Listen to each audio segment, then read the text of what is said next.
go left now? Yeah. Okay. This way I can see if it's hitting YouTube. Dictionary. Yeah, we're All live. right. Okay. And exit at the Innings Gate. If you are seated in the left field quadrant sections 127 through 135, 226 through 234, suites 47 to 67, or sections 326 to 336, exit onto the concourse. Turn left or right to the second and I know, it's I don't like the WC. It's either heavy or just like 3 or 4. Most bodies technically. Yeah, that counts as a home game. That's more of an SH. Yeah, we're pretty comfortable. We draw a big crowd. There you go. Live. So you want this? This is you. Yeah, that's a good shot. So, but if it goes to the outfield, you got to follow it. Okay. I'm picking everything up too. Oh, you are?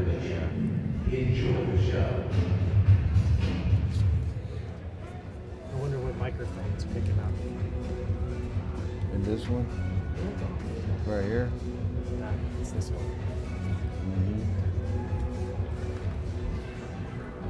So we'll talk from 11:40 to like 11:45, and then Kevin will take the gear and then we'll sit here. We really don't have much to say. Really, the game's right there. So pretty much going to be quiet for about 10 minutes, 5 minutes. Because we don't want to be talking to Kevin. Yeah, so we'll go to 45. We really don't take over until after the first one. Okay. So Neil, I don't expect you to go too much in but I'm just going to set you up. I'm going to say, so we have a great show plan for today. So Neil, this I'm going to talk about a minute. So Neil, the Cats are off to a good start this year, and the lineup is producing. So then I need you to come back with, the lineup is producing led by Evan Smith. He's hitting 429. That's the reverb of these camera boys. So make a note of 4 or 5 guys that you want to hear for 25 seconds. All right? All three. Check. 1, 2, 3. Check. Who's the Wirecast have a setting to not? That this doesn't? No. That's why I like Wildcat. Yeah. Hey, these mics on the cameras are on, by the way, right now. What's that? These cameras.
That's very high.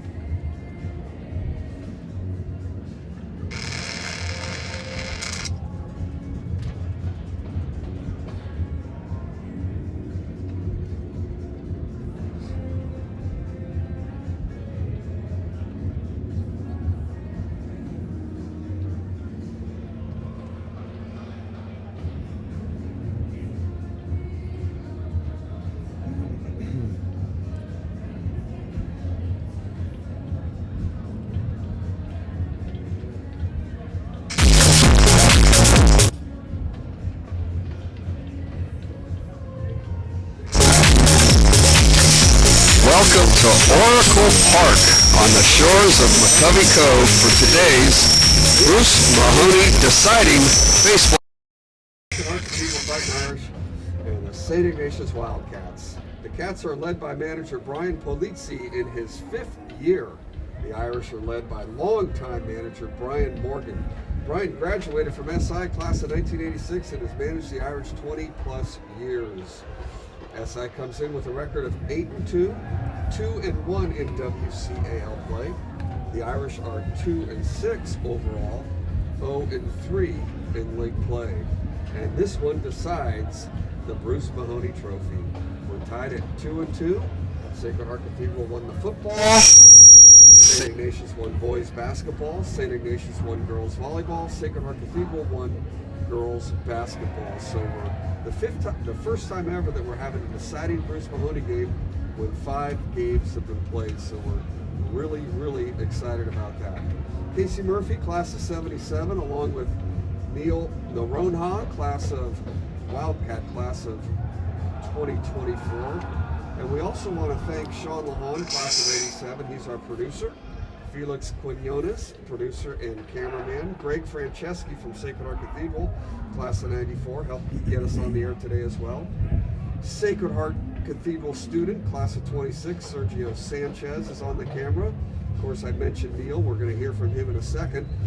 We're going to have some guest color commentators today, too, for a little bit of fun. Phil Freed, the athletic director at Sacred Heart Cathedral, graduate of 1980 from Sacred Heart, will come in the 4th inning. And John Mulkerins, class of 89 from St. Ignatius, and the St. Ignatius athletic director, will come on and join us in the 5th inning. So we're looking to have a lot of fun today and what promises to be just a terrific baseball game. The weather's great. It's not raining.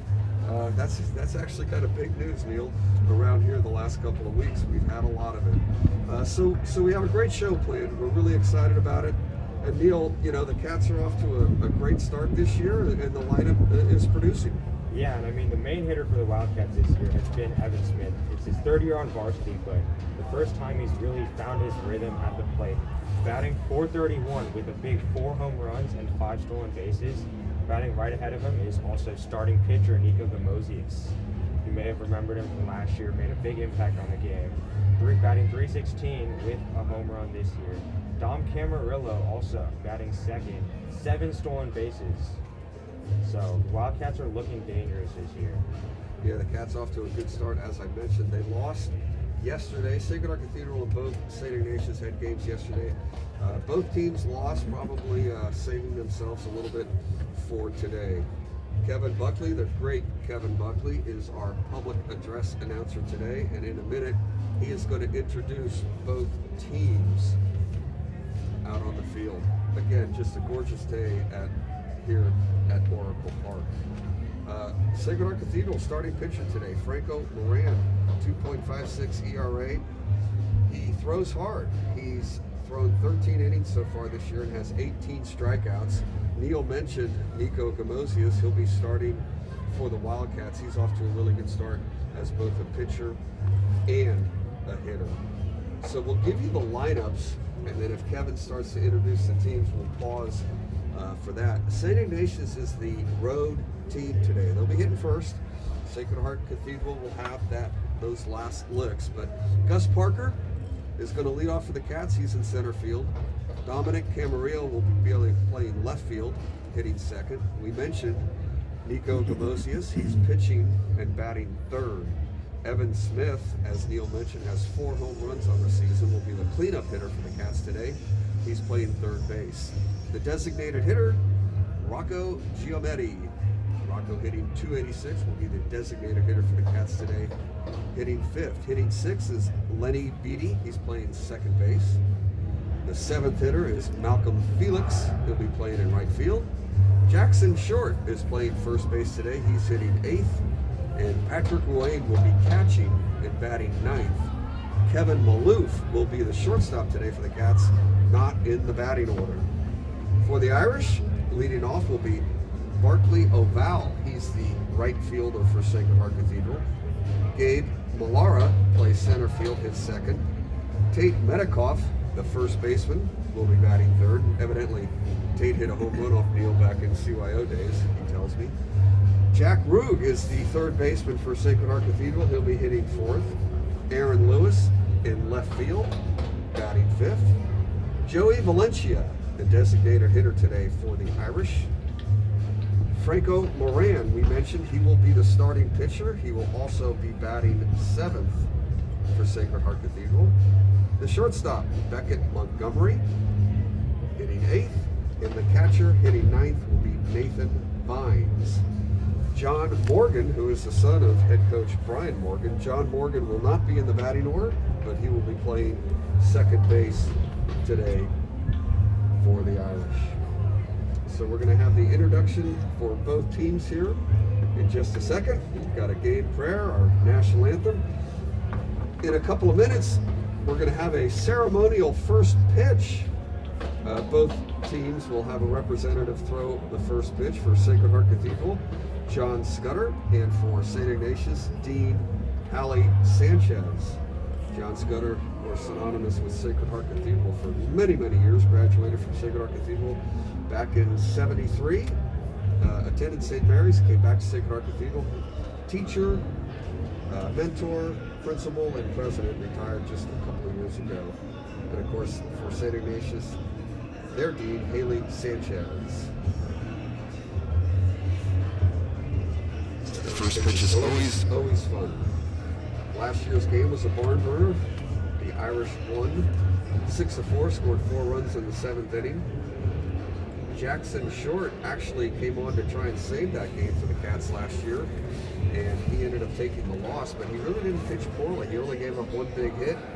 The Irish cobbled together a rally and ultimately won last year's game, but SI had already clinched the trophy. We really enjoy coming to Oracle Park. Sean, Juan, and myself were discussing before we came on the air that the game every year here seems like it's a close game. Whoever's leading into the 7th inning has a hard time closing it out, and they're always close and exciting. So we're going to let Kevin Buckley take over here in just a second, as he is going to introduce both teams out onto the field.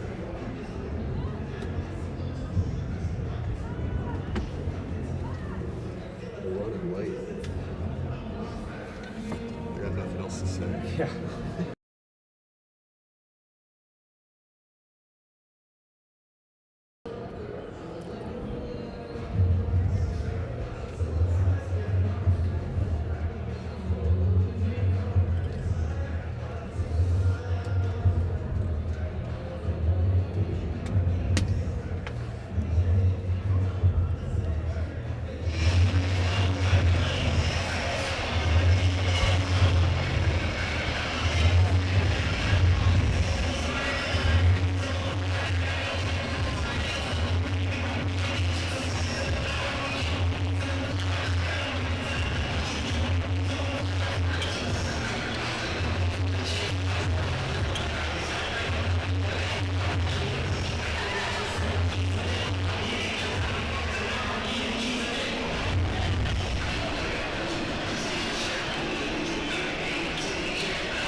Number 6, Josh Patchby.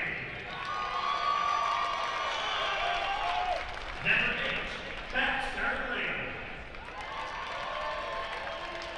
Number 11, Calvin Schaff. Number 12, Makai Susor. Number 13, Bo Schaefer. Number 14, Bradley McCall.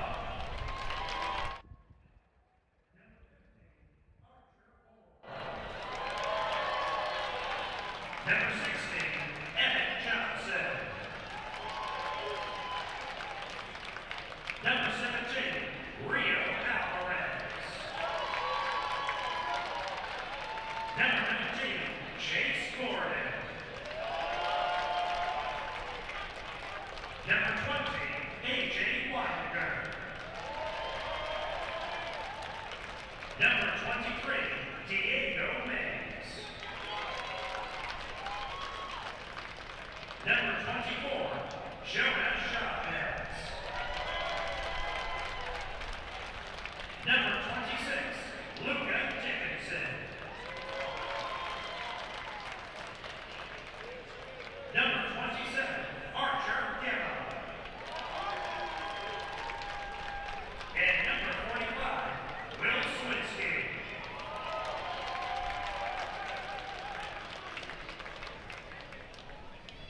And now, fans, let's meet the reserves for the home team. The Sacred Heart Cathedral Fighting Irish. Number 6, Gianni Conti. Number 7, Aiden Flakelhofer. Number 12, Jair Marta. Number 15, Anthony Gray. Number 16, Porter Strother. Number 21, Wayne Middleton.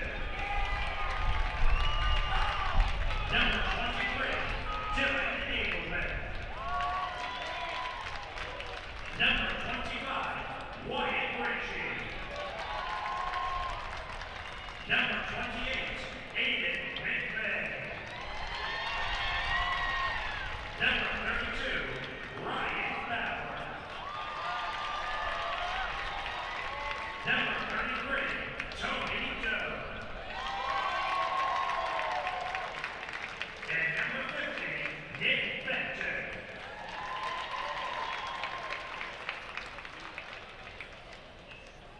And now, fans, to introduce our starting lineups, we'd like to welcome a very special guest.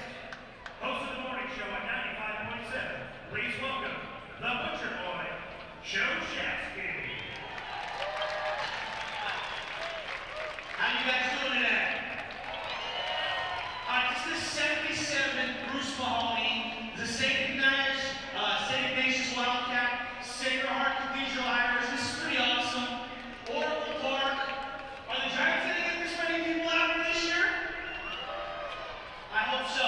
Before we give the starting lineups, I just want to say a special shout out to put this together for everybody to be able to have these young men play on this field. It's a special, special moment for city baseball. And as a kid who played in a lot of the parks with a lot of these kids growing up, you guys know that your first glove, your first play catch was very special. And we have an organization that helps give gloves and equipment and different things that are sports related to kids in underprivileged areas. And it's Dante's Boys, the Ben and Debbie Foundation, and I want to give a round of applause to them. They do a lot with junior giants, a lot of kids that have never had a glove, they've never had cleats, they've never had opportunities to play ball, and without them, we wouldn't have pinnacle events like this. The Bruce-Mahoney at Oracle Park, this is amazing. All right, so let's read off some of these lineups.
DH today, number 9, Joey Valencia. At shortstop, number 1, Beckett Montgomery. Behind the dish in the squad, number 8, Nathan Vines.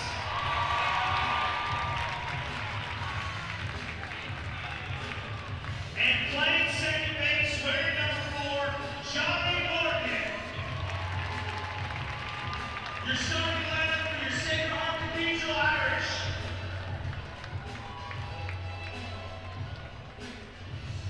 Now for St. Ignatius, the Wildcats.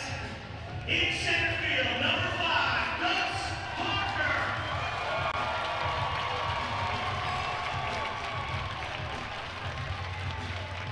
In left field, number 9, Dominic Camillo.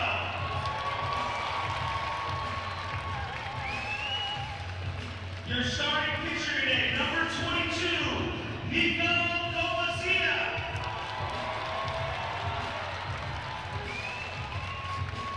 At third base, number 2, Evan Smith.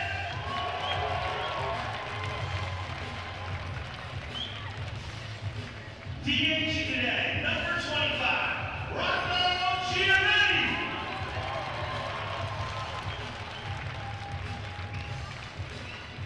At second base, number 3, Leonard Beatty.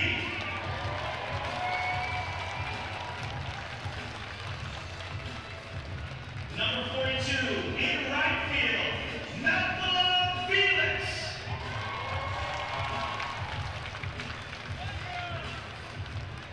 At first base, number 7, Jackson Short.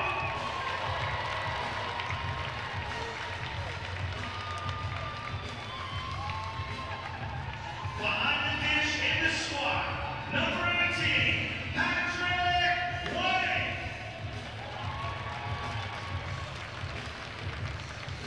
And number 1, at shortstop, Kevin Maloof.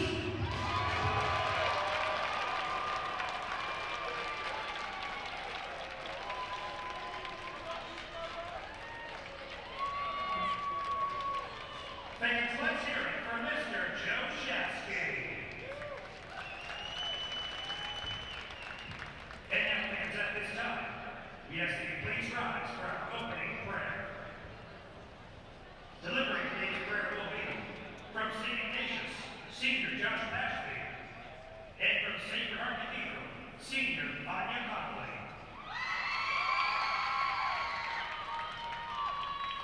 Let us remember that we are in the holy presence of God. Gracious and loving God, as we gather on this field today, not to battle and envy, but to honor those who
We're enjoyed the pregame ceremonies there. A couple of terrific first pitches, by the way, I thought.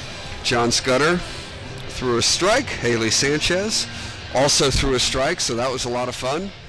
Joe Shasky from 95.7 The Game giving us our starting lineups.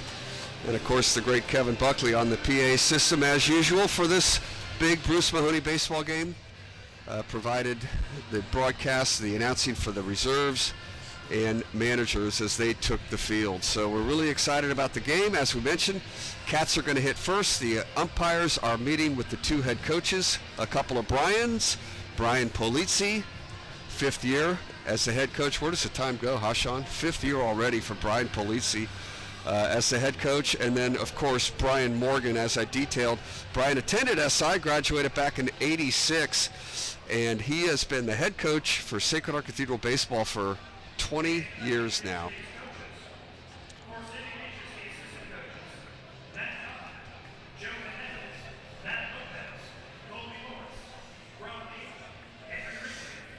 So the Cats will start with Gus Parker, Dominic Carrillo, and Nico Gamosias will be the first three hitters in the top of the first inning.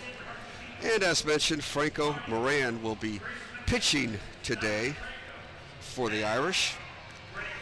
The catcher is Nathan Vines. First base, Tate Medikoff.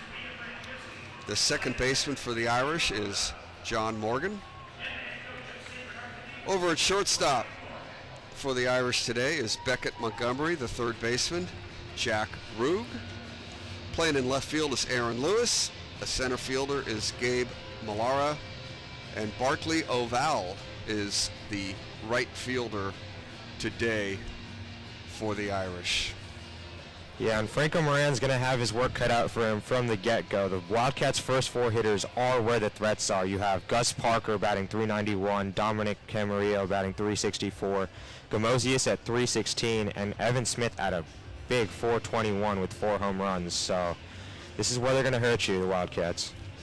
As mentioned, Moran has a 2.56 ERA. He's thrown 13 innings this year. He has 18 strikeouts. So he does have a strikeout pitch. There's no question about that. But as Neil mentioned, the Cats are hitting the ball good. Loss yesterday. That was their first loss in WCAL play.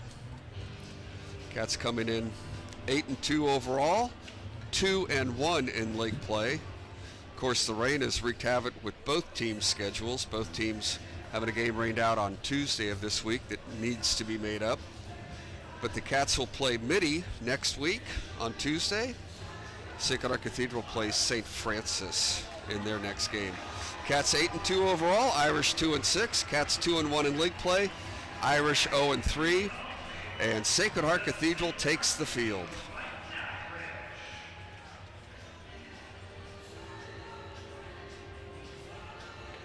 Did we get a list of the umpires? Do you know? Nope.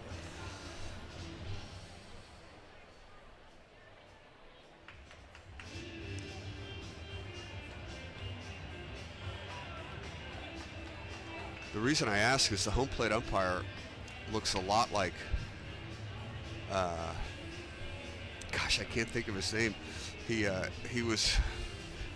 went to SI with me, and he is an umpire, so we'll see if that's the guy.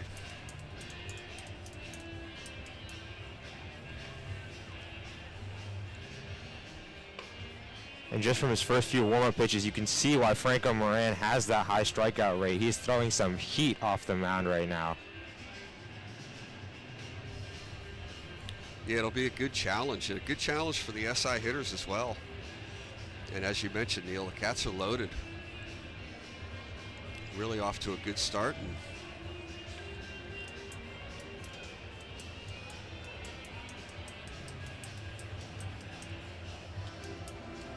ready to go. The Cats have held the trophy 53 times. We hold it right now. Sacred Heart Cathedral 21. There's been 3 ties, including a couple of years ago, and unfortunately the pandemic canceled this baseball game. A couple of years in the late 60s, SI and SH actually didn't even compete, with the Cats going to the WCAL. Sacred Heart a couple of years later. And here comes Gus Parker up to the plate to lead off the game. Gus Parker, a right-handed hitter, hitting .391, has a home run, 8 runs scored. As Neil mentioned, a good base runner, has 10 stolen bases on the year. The Cats are not afraid to put the ball in motion, and they're not afraid to start runners and put pressure on the pitcher. Franco Moran throws high and tight, and that's how this game gets started.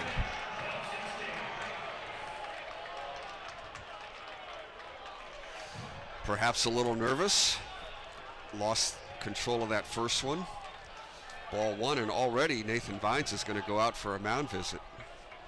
Good thing this isn't Major League Baseball. That would count. Yeah, you only have a couple of those in Major League Baseball. I think you get 5 now, don't you?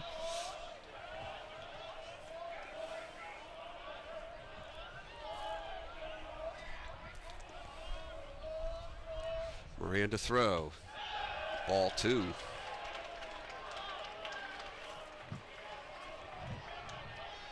Infield and outfield fairly straight away, although the right fielder for the Irish, Oval, is towards the line. Triple Alley is wide open.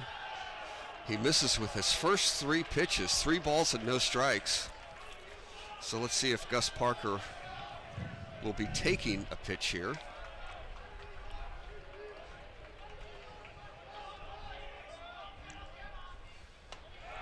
That's in and over for strike 1. So 3 balls and a strike. Moran settles down, throws his first strike of the ball game. And sometimes that's all you need. You know, that one pitch, you click and you're good. Very true. Strike 2 on the outside corner. That was a close pitch. It goes in Moran's favor. 3 balls and 2 strikes. Parker not too happy about that one. He was already making his way towards first base.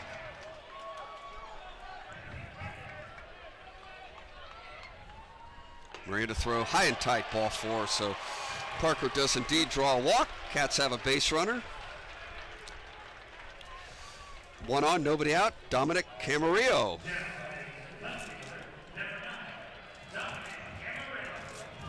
Camarillo, a left-hander hitter, hitting .364. Another good base runner, has 8 runs scored in this early season. 7 stolen bases, but let's keep an eye on Gus Parker over at first base. And you can see the Irish know what's up with Gus Parker. The middle infielders are a little closer to the bag, and they're all ready to cover that steal. Ball 1. Tate Metcalf is the first baseman for the Irish, holding Parker on. Morgan and Montgomery pinching the middle of the infield. And there he goes, and the pitch is driven foul down the right field line. Ball on a strike. Parker will retreat to first base. But I like it, Neil. Little hit and run early. Yeah.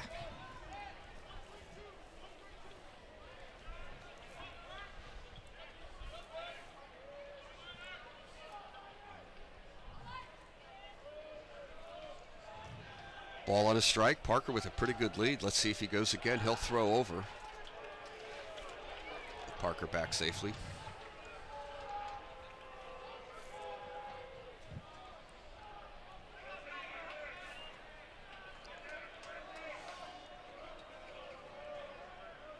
Parker with a good lead again. There he goes. The pitch is bounced up the middle. Going to be a tough play. Morgan fields. He throws to first, and he throws it away into the dugout. Parker will go to third. Camarillo to second. Tough play for Morgan as the base runner was arriving just as the ball was. Parker beat the play to second easily, and Morgan with a wild throw to first. Cats have second and third and nobody out.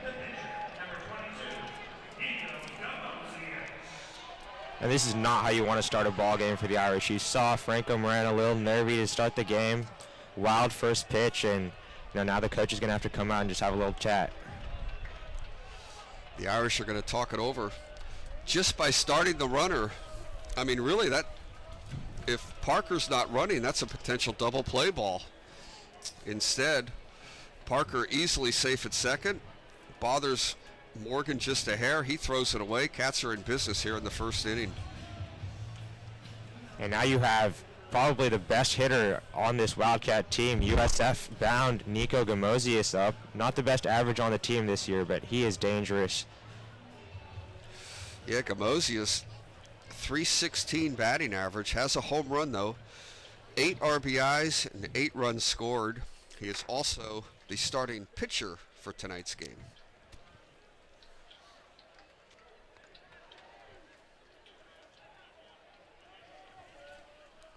So a left-handed hitter, left-handed thrower as well. Gamosius with a chance to do damage early. See, they're expecting the bunt, third base in.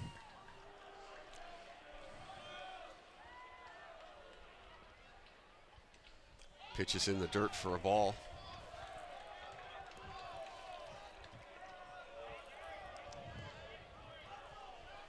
The third baseman for the Irish, Jack Rugg, on the grass.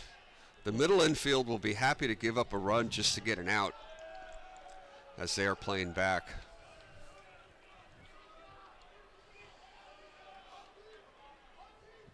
And the pitch in the dirt gets away, not far enough. Parker will hold at third. 2 balls and no strikes.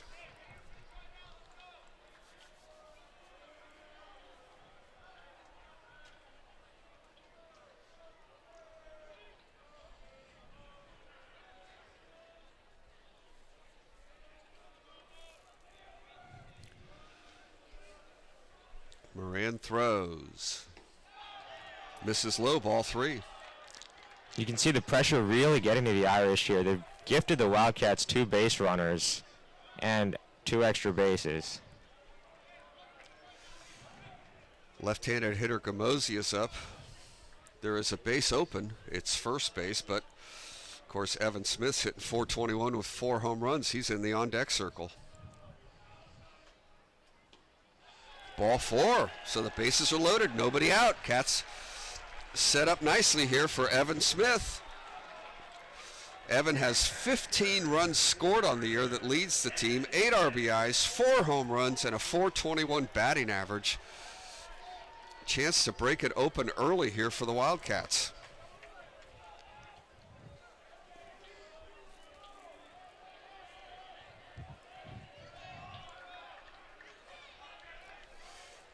Moran will go from the windup, and he misses. We mentioned Moran has 18 strikeouts in 13 innings. He could use a strikeout right now.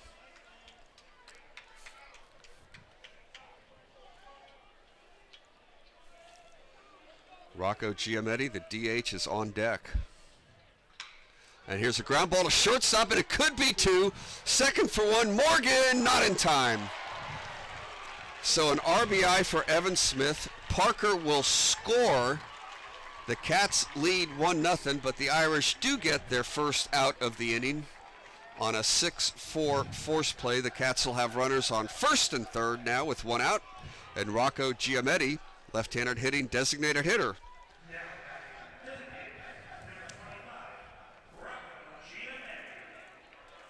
Nice play by Beckett Montgomery to get the force out.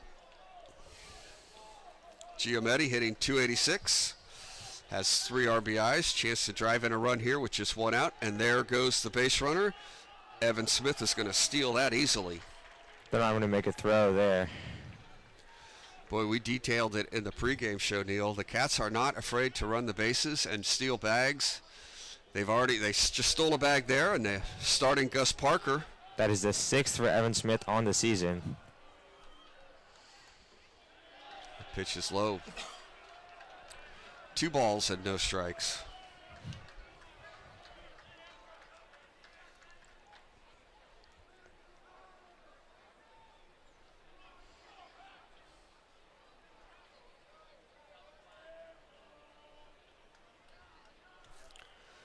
Moran throws, and the pitch is fouled away. Souvenir time.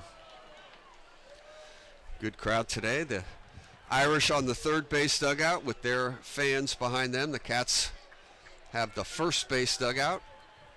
A lot of red and blue on the first base side, a lot of green on the third base side. 2 balls and a strike. Pitch is just, oh, it's called a strike. 2 balls and 2 strikes. I just remember my friend's name, Don Simon, and I'm wondering if that's Don. He's got the mannerisms. Long-time umpire. 2 balls and 2 strikes.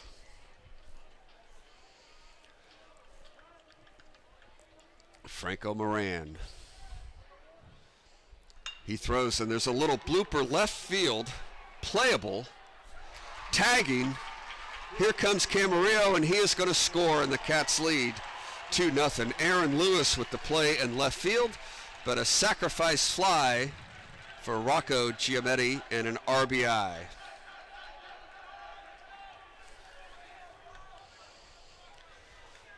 That's his 4th RBI in the year, and real good situational baseball by the Cats in this inning. They have 2 runs scored. They don't even have a hit yet.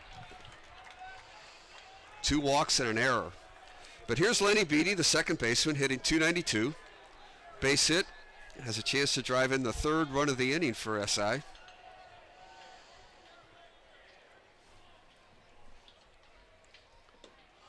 And that's on the corner for a called. Strike 1. Beatty has a couple of extra base hits this year. He has a double and a triple. 9 RBIs.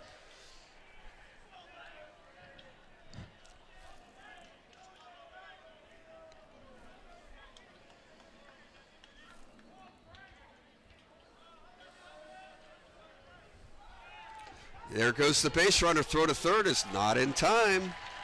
Evan Smith has 2 stolen bases in this inning.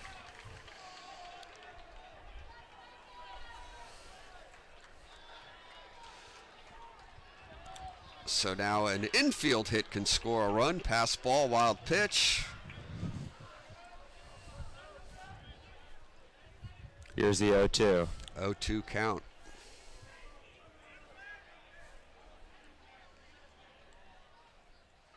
And there's a ground ball to shortstop. Beckett Montgomery up and throwing over to first. Just in time. So Beatty grounds out. The Cats score 2 runs on no hits, an Irish error. And the Cats going to the bottom of the first here lead 2-0. So Nico Gamosius, who drew a walk in the first inning, is now going to take the mound, Neil. And the left-hander's having a good year on the mound. What do you expect from Nico today? I mean, obviously big things. He's a big thrower, big hitter. He's the Wildcats guy. You know, when you're in a tight spot, he's the guy you want at the plate, want at the mound. So there's nobody they'd rather have up there. Obviously, they are missing Josh Pashby, who pitched really well at the Bruce-Mahoney game last year. Let up only 1 run through 6 innings, I believe. But they did end up losing that game. And Pashby is out for the season, I understand? Yeah. I believe he has a Tommy John injury. That's too bad. And obviously not the start you want for the Irish. 2 runs in the first inning is never where you want to be, but it could have been worse. Bases loaded, no outs. They got out of a jam. Yeah, pretty good job by Moran, really, just to get out of the bases loaded jam, which is 2 runs scoring. Could have been a double play ball on the ball hit by Evan Smith. And Giametti, just really a nice piece of hitting, getting it just barely far enough into left field for the sacrifice fly. So we'll see if the Irish can respond. Barclay Oval, Gabe Malera, Tate Metcalf will be the top 3 hitters for the Irish, going against the left-hander, Nico Gamosius.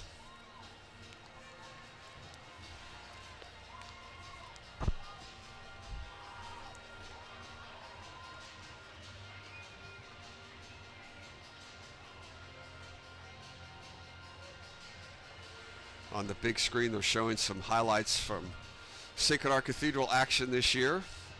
Again, the Irish won the football game to start the Bruce-Mahoney series.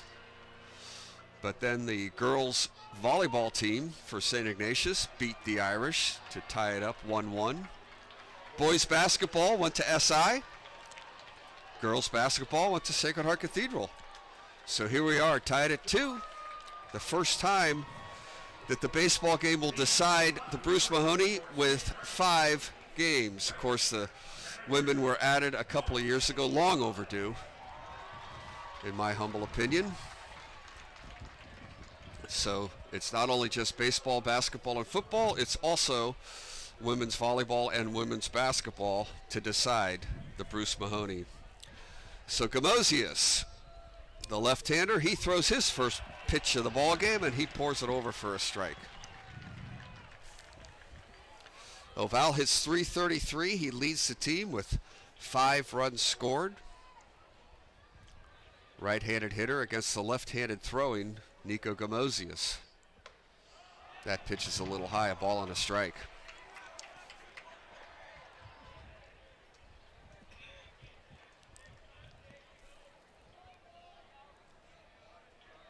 The Wildcat middle infield almost in the grass back there.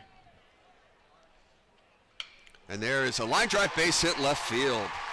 So Barkley Oval gets the Irish started with a clean single into left field. That is the first hit of the game, despite the Wildcats having 2 runs. Dominic Camarillo, the left fielder for the Cats, gets it back in. And Gabe Malera, the center fielder, hitting .231, has a couple of RBIs for the Irish. Brian Morgan loves the bunt game.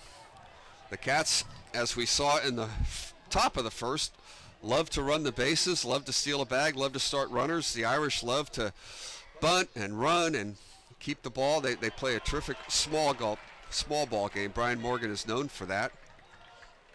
First pitch is high and outside for a ball. In fact, a terrific bunt last year put the Irish in position to come up with a big rally in the 7th inning and ultimately win the game. But here's a double play ground ball, second for 1 over to first, 6-4-3. A double play ball. Kevin Maloof, Lenny Beatty over to first, Jackson short, and that's just what the doctor ordered for Nico Gamosius. That's the way you get out of a jam. I mean, big first hit, bring some of the momentum back the Irish way, and suddenly it's all gone. Tate Metcalf, the hitter for the Irish, right-handed batter, hitting .333, has a home run on the year. 5 doubles, so good power. And the first pitch is in there for a strike. I will say I'm not too fond of this guy. Eighth grade, playing against him. He was on AP Giannini. I pitched my first ever inning. They were the best team in the league, and he hit it right back over my head into left field. Did it go deep for a home run or just a base hit? No. Luckily there were no home runs in that park. I think the fence over there must have been 700 feet. Oh, so I see. So yeah. Somebody chased it down and got it. Yeah. There you go. So at least I didn't give up a home run.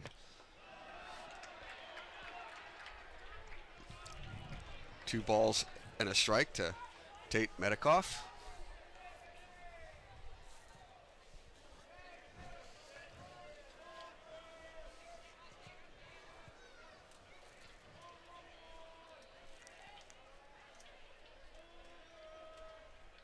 Gamosius throws high, 3 balls and a strike.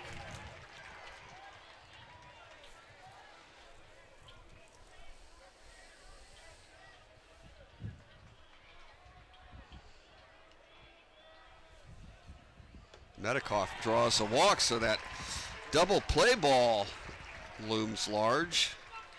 A simple 2-out walk. And that'll bring up Jack Rugg. Rugg, the third baseman for the Irish today, hitting .222, has an extra base hit on the season.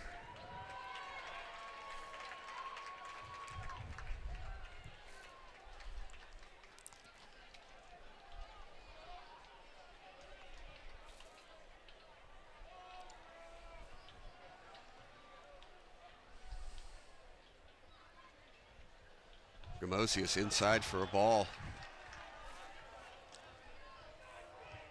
Good stop there by Patrick Roulet, and that one was in the dirt.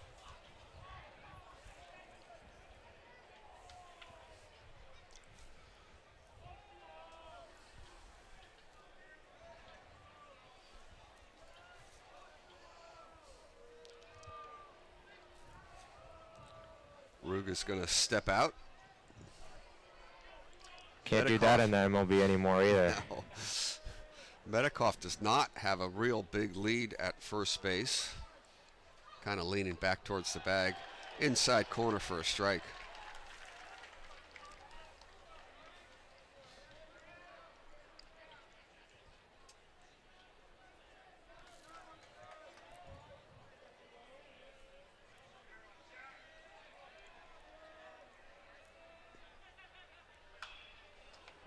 Pitch is fouled down the left field line.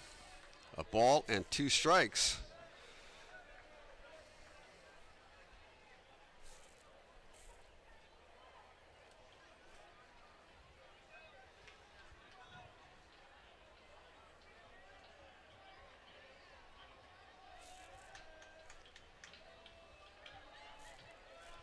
Again, Medikoff with not a very big lead over at first base. Gamosius throws and hangs that one high. 2 balls and 2 strikes. On deck is the left fielder for the Irish, Aaron Lewis.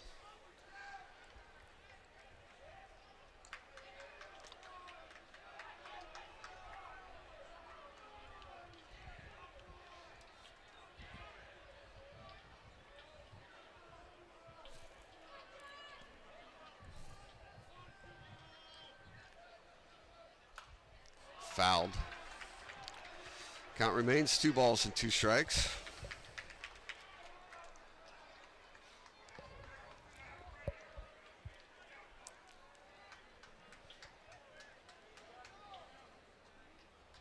Both pitchers throwing a fair amount of pitches here in the first inning. Gamosius helped out by the double play ball. He throws and there's a fly ball center field, ranging over to his right. Gus Parker tracks that one down. No worries there. Gus Parker with the play. So no runs on a base hit for the Irish. We've played 1. Cats 2. Irish nothing.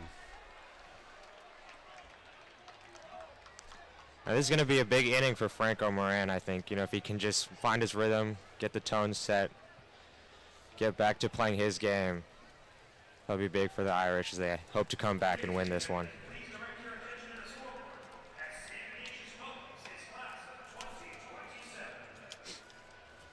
The St.Ignatius community is so excited to welcome this amazing new group of Wildcats. This newest class is talented in so many ways: academically, athletically, artistically, spiritually, and so much more. Hailing from 5 different counties and 100 different schools, we cannot wait to see. So we had a nice pregame festivities, including a first pitch ceremony. Congratulations to Haley Sanchez, who threw out the first pitch on behalf of the Cats. Haley is the current dean of students at SI and has been involved in the athletic department since she arrived back in 2013. Haley began her career at SI as a member of the athletic department staff, but she is most revered in her 9 years as English teacher and field hockey coach, where she had a tremendous impact on all her students, but especially for her field hockey student athletes. Haley is originally from San Diego, played field hockey at Indiana University, coached field hockey at Rutgers University, and now resides in South City with her husband Kevin and 2 daughters, Kayla and Allie. And Haley threw a strike. I can personally attest to her making a big impact on her students, especially COVID my freshman year. She was really important in getting me involved in the SI community that everybody knows and loves. That's cool, Neil. Sacred Heart Cathedral was represented by John Scudder. We'll talk about him in the next half inning, but he too threw a strike. Two of the best first pitches you're going to see. But here we go in the second. Franco Moran back on the mound. Malcolm Felix, the right fielder for the Cats, takes strike 1. Felix, in limited appearances, just 2 out of 5 on the season, but a .400 batting average, does have 3 RBIs. 3 runs scored, earned the start today. Moran throws, just missing for a ball.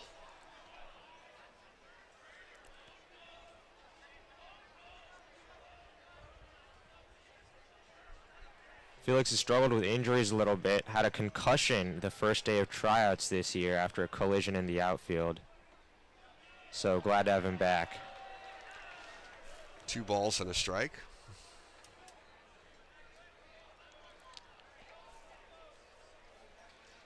Wearing number 42.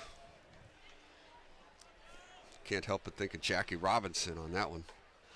High for a ball, 3 balls and a strike to Malcolm Felix. You can see that the 42 retired down there, Neil. Nobody in Major League Baseball will wear number 42.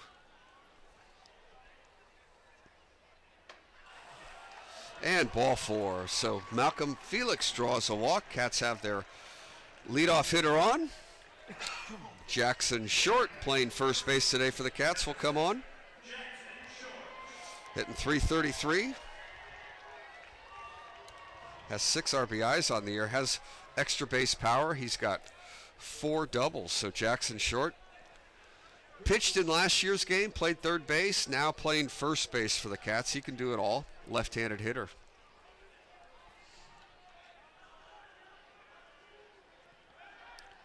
A throw over.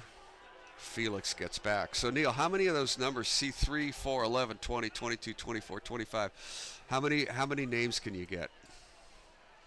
Maybe, see, if you caught me like 10 years ago, I'd have been able to probably name 6 or 7 of them. Oh, there's a drive to right field, deep and over the head of the right fielder. Oval around third and being held up. Being held up will be Malcolm Felix. It'll be a double for Jackson Short. And a good call by the third base coach there. Would have been tight at home plate. No sense in risking it with no outs. Patrick Wayne, also a left-handed hitter for the Cats. The number 9 hitter for SI, and he's hitting .333. That's a nice luxury. Jackson Short in the 8 hole, hitting also .333. So the Cats are right back in business.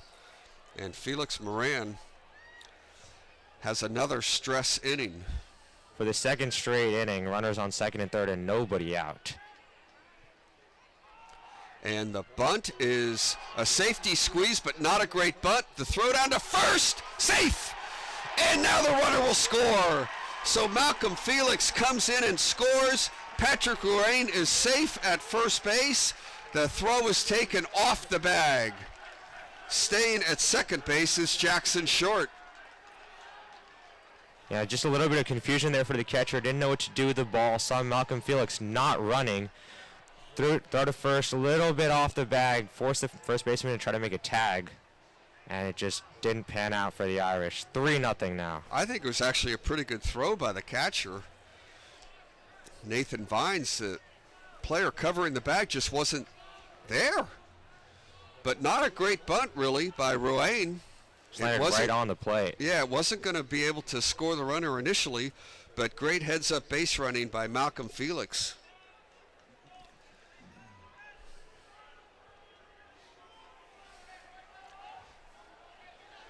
The Wildcats now with 3 runs on 1 hit. We'll call it a sacrifice bunt. Well, let's give them an RBI. Why not? But the key is the Cats lead 3-0. Still nobody out. Runners on first and second, and back to the top of the order for Gus Parker. This is obviously not a spot where you want to be for Moran. Pressure's on, down 3-0, and this is the dangerous part of the Wildcat lineup. The Irish have a pitcher warming up in the bullpen. Don't know if we can get a number. He's a lefty, we know that.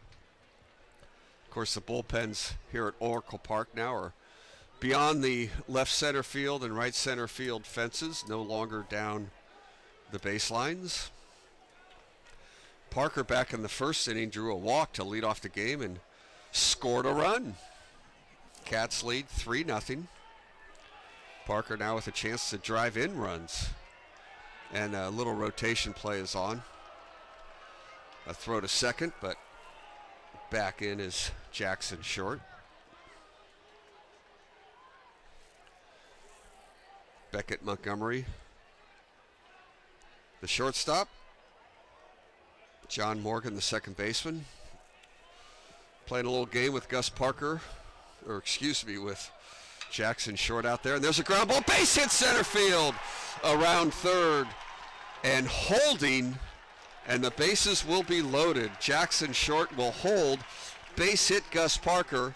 And there are still 0 outs. Bases loaded, nobody out.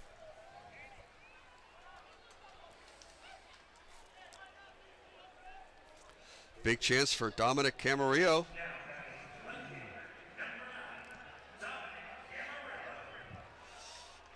Camarillo was safe on an error back in the first inning and scored a run. He hits here with nobody out and the bases loaded.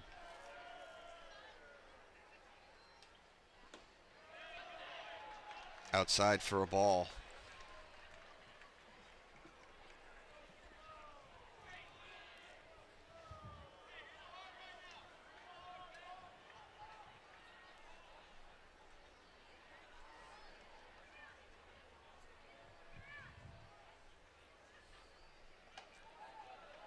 That's in there for a strike, a ball and a strike.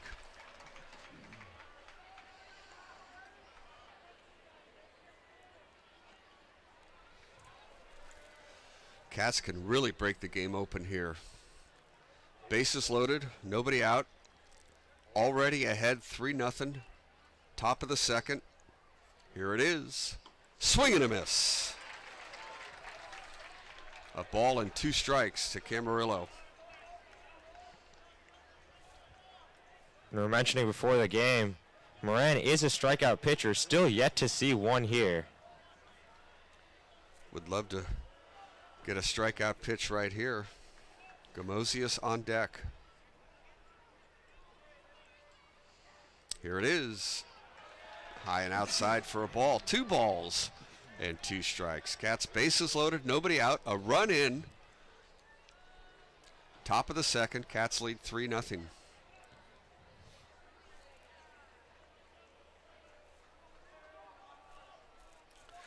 Camarillo. The lefty waits. Here it is. Strike 3 called. That's a big pitch for Franco Moran, but he's going to need a couple more of those. Bases still loaded and still only 1 out as Nico Gamosius comes up. Gamosius walked back in the first inning. Can help himself out here. .316 average. Has 8 RBIs, a golden opportunity to add to that total right now. Has a home run this year.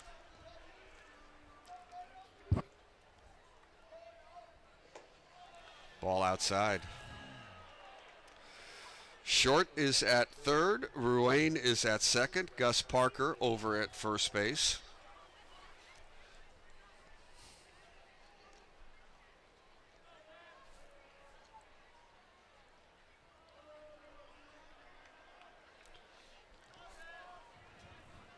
Gamosius steps out.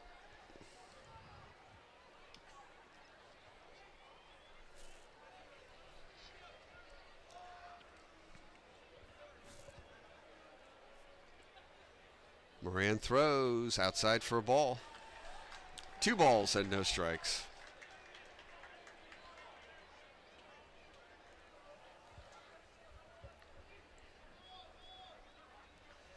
Looks like a lot of room in Triple's alley. The center fielder, Valera, playing straight away, but the right fielder, Oval, towards the line a little bit. Danger of walking in a run here with a 3-ball and no strike count. Nowhere to put him. Moran has to throw a strike here or he forces in a run. If you're Nico Gamosius here, do you swing? I think he'll get the take sign once, but we'll see. You never know.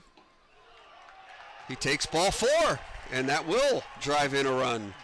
So Gamosius with an RBI on a bases-loaded walk, and that's going to bring up the big hitter for the Cats, Evan Smith. Cats lead now 4-0, 2 runs in here in the second. Evan Smith leads the team in all offensive categories, .421 average, 15 runs scored, 8 RBIs, 4 home runs. A chance to do some real damage. He grounded into a force out back in the first inning.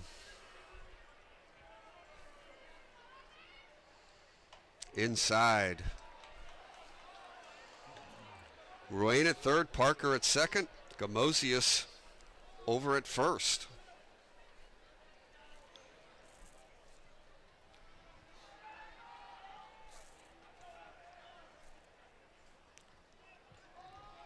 Evan Smith waiting patiently, looking for his pitch. He gets it, but fouls it away straight back. Boy, good swing from Evan Smith on that one. Just missed it. Ball and a strike.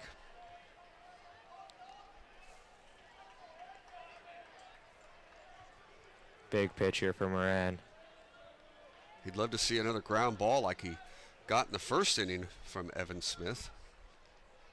Here it is, and bounced foul right into the Sacred Heart Cathedral dugout area.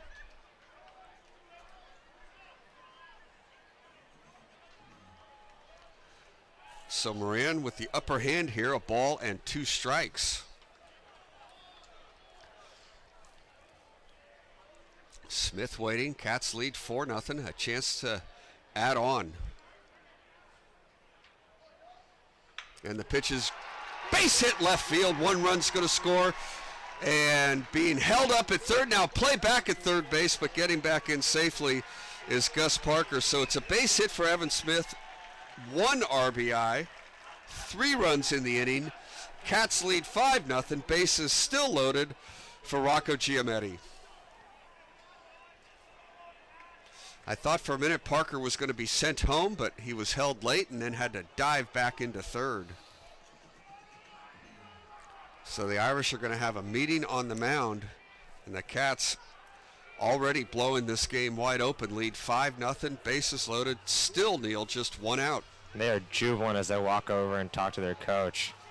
Jump in, hype. So they are going to make a pitching change. Franco Moran is going to leave, and we'll figure out who's coming on. A left-hander from the bullpen. You got better eyes than I do, Neil. See if you can get a number. And For the we'll announce bullpen, it. it looked like 45. Not too sure. 35.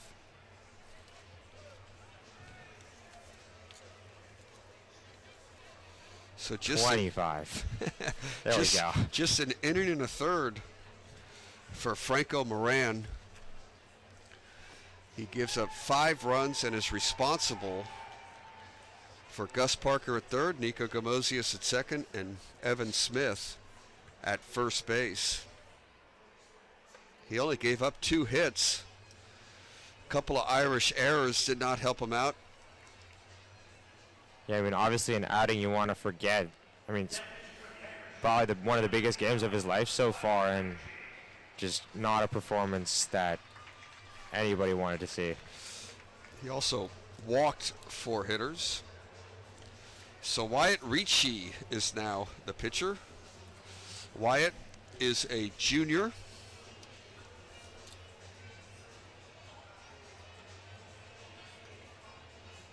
He's made 5 appearances so far this year with a 4.20 ERA, has a loss, left-handed pitcher.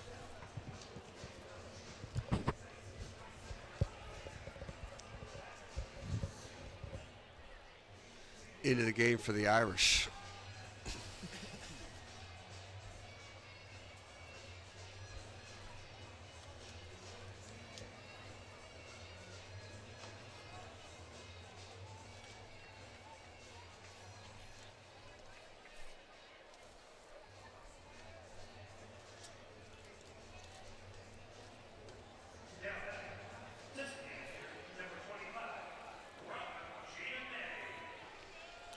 Rocco Giametti, the designated hitter, had a sacrifice fly back in the first inning to drive in a run. The second run of the inning for the Cats. Back in the first, Cats with 2 in the first, so far 3 here in the second.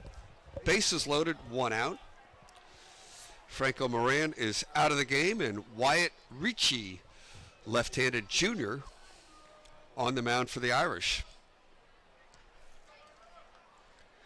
Ricci throws. A breaking ball is outside for a ball. No, strike one. Late call, but It was called a strike. just kind of dipped in there into the bottom corner. So no balls and a strike.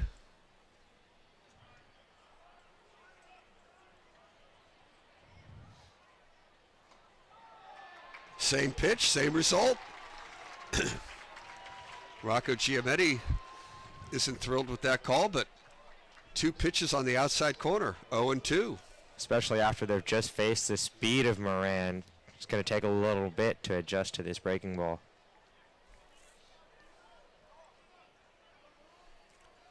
Ricci ahead, 0-2. That pitch is outside for a ball.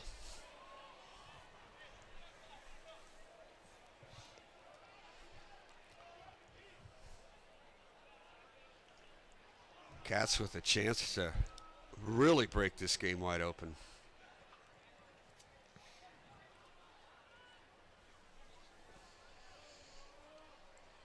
Ooh. Inside. I thought it was going to nick him for a second. Yeah. 2 balls and 2 strikes, and then I just decided I better not say anything. He might ring him up. I already missed 1 strike earlier in the at-bat. He had more than enough time to get out the way, though. That's for That sure. pitch was not fast. That's the other thing I was thinking. He really didn't make a real move to jump out. Rocco Giametti waiting. 2 balls and 2 strikes. Here it comes, and he times a ball to second base. Chance for 2 to second for 1. Over to first. Safe. Not in time. A run scores. Morgan was able to get the force out to Beckett Montgomery, but the speed of Giametti beats it out. Ball not hit real hard. Gus Parker comes in to score. Cats lead 6-0. Gamosius goes to third. Evan Smith is forced at second base. So Lenny Beatty is up. He is the 9th hitter of the inning for the Cats. Cats still have runners on first and third. Giametti has a couple of stolen bases. The run game may be shut down a hair just with the left-handed pitcher. Typically a little more difficult to run on. Ricci throws. Outside for a ball.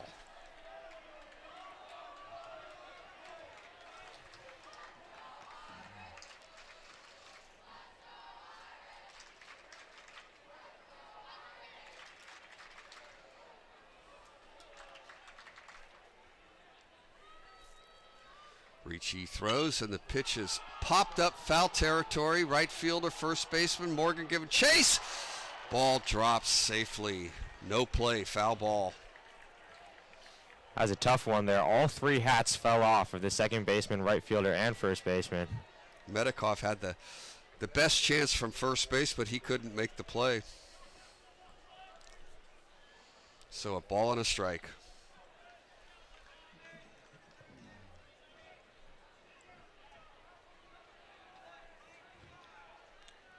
Irish have action in their bullpen still.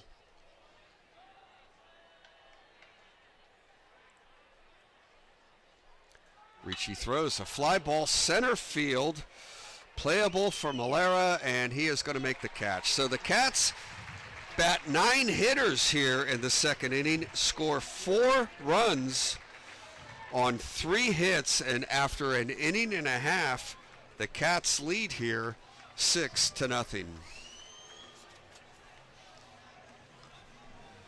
Just saw John Scudder walk up the aisle here. He threw out the first pitch for Sacred Heart Cathedral tonight, a graduate of Sacred Heart Cathedral in 1973.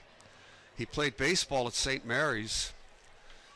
After graduating from St. Mary's, pretty much right away, went right back to Sacred Heart Cathedral and began his teaching career. And he was there for a long, long time. He coached baseball, he taught. He was the principal, he was the dean of students first, then the principal. In the last 15 years, he was the president at Sacred Heart Cathedral, just retiring a couple of years ago. Some more Sacred Heart Cathedral history on the scoreboard at the ballpark right now. Dolph Camilli, class of 26, two-time All-Star in the major leagues, was the 1941 MVP. Jim Gentile, also a Sacred Heart Cathedral graduate, class of 52. I was looking up there for a second. I saw class of 2024 Baseball Hall of Fame. I knew you were going to say I was like, hold up. Yeah, that can't be right. So Babe Pinelli, that's the class. That's not 2014 up there, okay, young man. Yeah. That's the class of 1914. Got confused for a second. I was like, nobody in my class is that good. You know, I hate to say it, but every one of those guys that flashed up there, I knew every one of them, heard of them all, remember them. I can't say that I remember them as a kid, but remember, you know, having them being talked about as a kid. That goes back a long time. I mean, what's this, the 77th iteration of the Bruce-Mahoney? Yeah. That's a lot of history there, Neil. And the games go back even farther than that before the rivalry was established. Absolutely. Sacred Heart Cathedral won the first one in, I think, 1894, I'm going to say. Well, I should say Sacred Heart. They weren't Cathedral then. But they put together kind of a rugby football game and beat the Cats 14-4. I don't know how they... I don't think the forward pass was invented yet, but that's how long ago it started. Well, Nico Gamosius has a 6-0 lead here as he takes the mound in the second inning. Aaron Lewis, the left fielder, left-handed hitter for the Irish, steps in and he takes a strike, a ball, and a strike. Lewis hitting .217 on the season with 4 RBIs. So Gamosius, I'm sure, will try and pound the strike zone with this big lead. And that's a nice little breaking ball on the outside corner for a strike, a ball and 2 strikes. Lewis, Valencia, and we'll see if Franco Moran hits. He was taken out of the game back in the second inning as the pitcher. Ball hangs high, 2-2.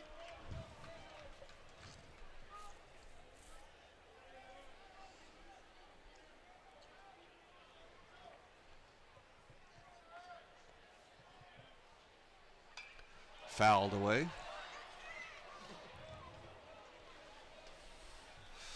The booth is open.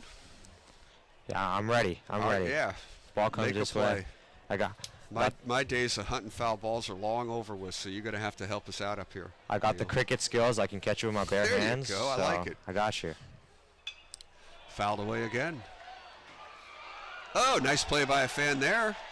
Caught it off the one hop off the railing, back down to the lower deck, and he made the play.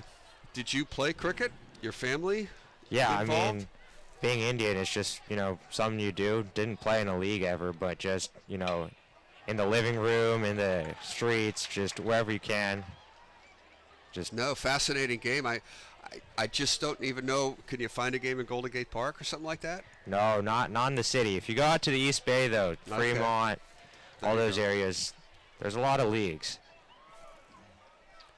2 balls and 2 strikes to Aaron Lewis. Lewis fouls away another one. This one made the upper deck. I might go grab that one in a bit. Yeah, mark it. You just go right out the door here. Be careful it doesn't shut and lock behind you. Then we may not get you back in here. Don't have to sound too excited about that one. Lewis has fouled off 4 or 5 pitches here from Nico Gamosius. Lefty against lefty. Ground ball, second base. Beatty over to first. Jackson short with the play there. A 4-3 putout. Leadoff hitter retired for Nico Gamosius. Pretty long at bat, but he got the job done. Joey Valencia will hit now for the Irish.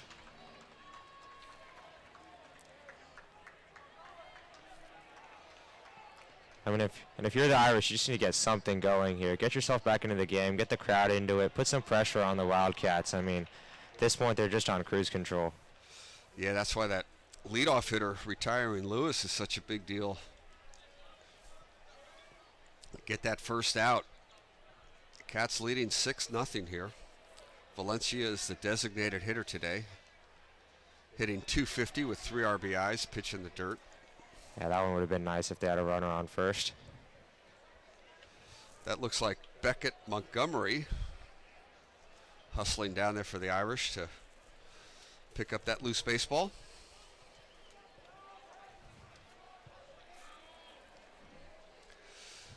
And Valencia line drive, base hit. Joey Valencia with the second hit of the game for the Irish, and the Irish have a base runner.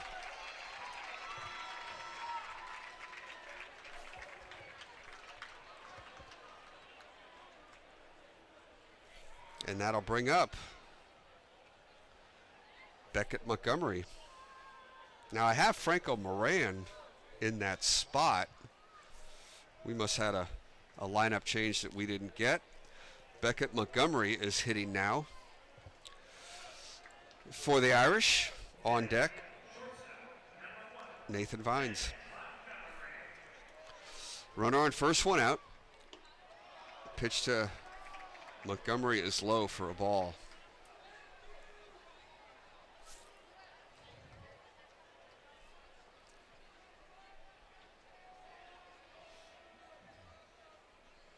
Montgomery wanted to offer at it. Pitch called a strike. A ball on a strike. Montgomery just hitting 143 on the year, has scored 3 runs, and plays a fine shortstop for the Irish. Pitch is high, 2 balls and a strike. Lots of spring sports going on. Boys volleyball, golf, track and field. There's a game after this, by the way. I'm pretty sure Marin Catholic's playing in it. As we see some of their kids file into the stands. Inside corner for a strike. 2 balls and 2 strikes.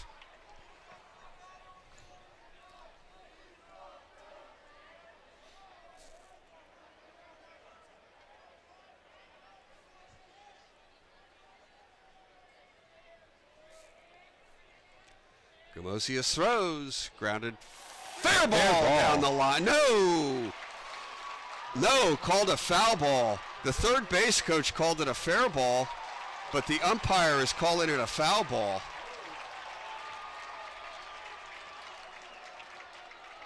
That hurts the Irish. They needed that down 6-0.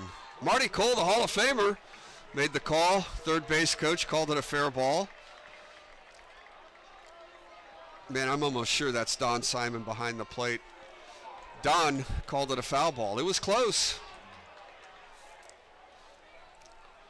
Congratulations to Marty Cole, the third base coach for the Fighting Irish. He is inducted into the San Francisco Prep Hall of Fame.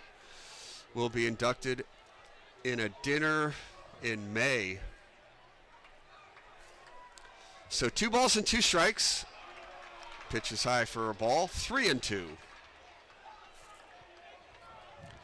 Let's see if Valencia over at first base will go here. Probably not, trailing 6-0. 3-2 with 1 out.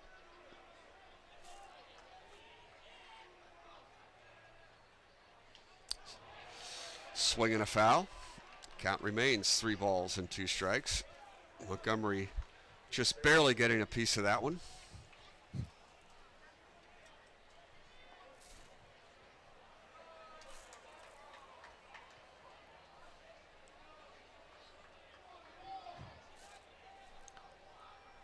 Gamosius throws. High ball 4, so the Irish starting to make a little noise. Here we go. This is what they need. Just a couple of single, hit, walk. Let's get some things together. Get themselves back in this game. First and second with 1 out.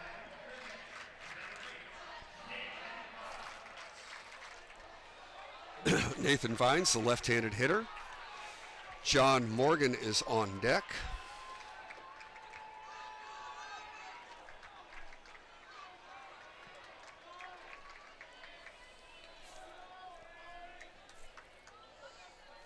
Nathan Vines hitting .286 on the year.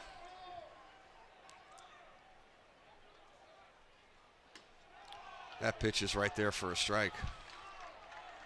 Lefty against lefty.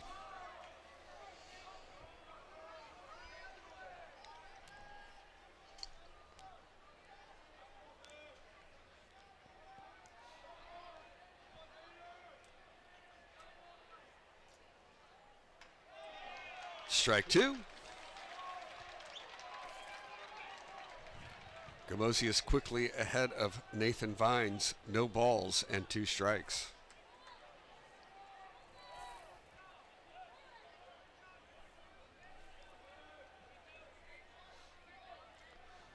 Maloof keeping Valencia close. Pitches high and tight for a ball. Joey Valencia had a base hit. He's at second. Beckett Montgomery walked. He's at first. Cats lead 6-0. We're in the second inning. A ball and 2 strikes to Nathan Vines. Fouled away into the Sacred Heart section. They're getting a lot of foul balls on the Sacred Heart side. SI not so lucky. A lot of left-handed hitters in today's game. Nathan Vines, a left-handed hitting catcher.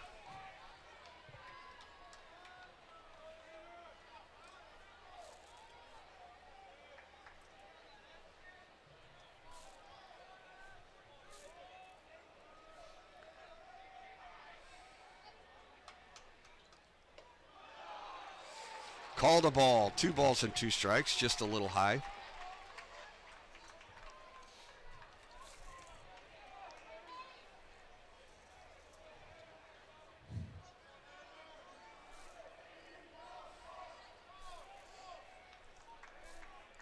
Gamosius to Vines.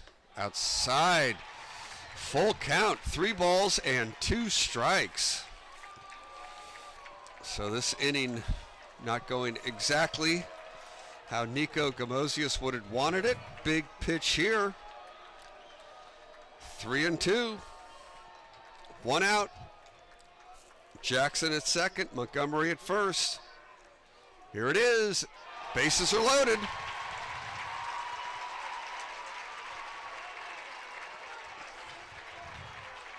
Third walk in the game by Gamosius, second in the inning. That's the first mound visit now for the Wildcats. Valencia at third, Montgomery at second, Nathan Vines at first. And John Morgan, the second baseman, number 9 hitter for the Irish, steps in. John Morgan attended St. Brennan's before he attended Sacred Heart Cathedral. And he had it in at Sacred Heart Cathedral as his dad is the baseball coach, head baseball coach, Brian Morgan.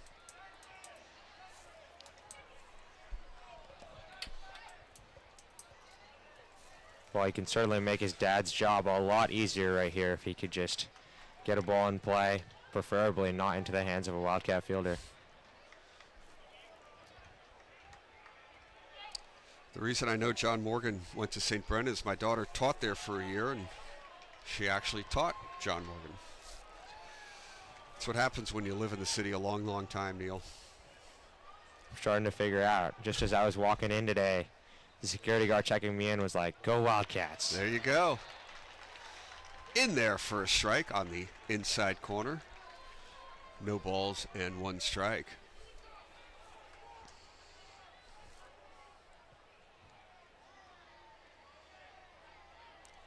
The right fielder for the Cats, Malcolm Felix, playing shallow. Dominic Camarillo in left field, a little bit deeper. Gus Parker a bit shallow in center as well. Here it is. That's on the corner. No balls and 2 strikes to John Morgan.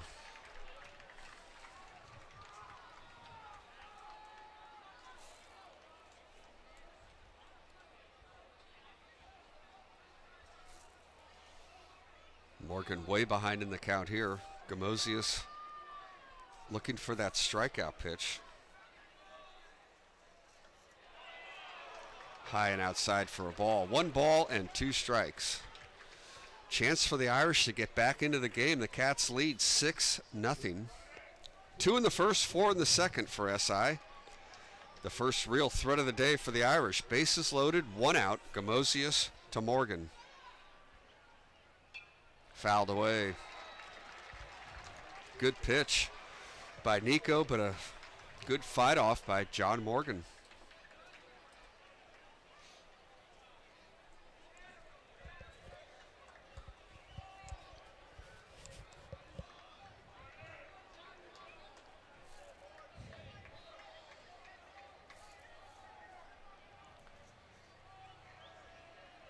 Moses from the stretch. Here it is. High for a ball. 2 balls and 2 strikes. After being down 0-2, Morgan has given Gamosius something to think about. He fought off one tough pitch. Has even the count at 2 balls and 2 strikes.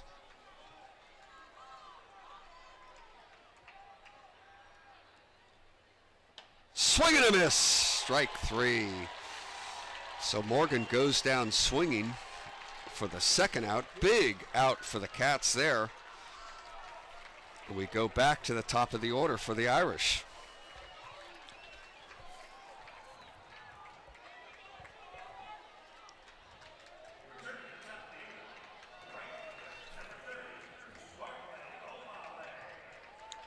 So Barkley Ovale had a base hit to lead off the game for the Irish, but then was retired on a double play ball by Malera.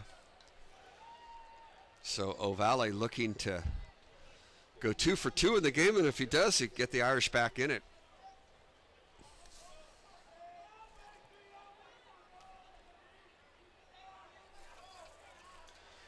Barkley hitting .333 coming into the game, and that pitch is on the corner for a strike.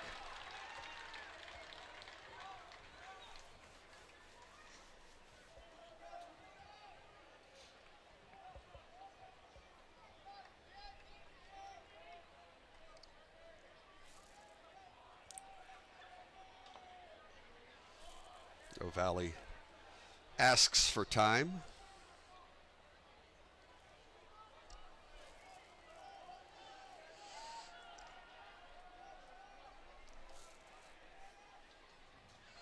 Pitch is grounded to third.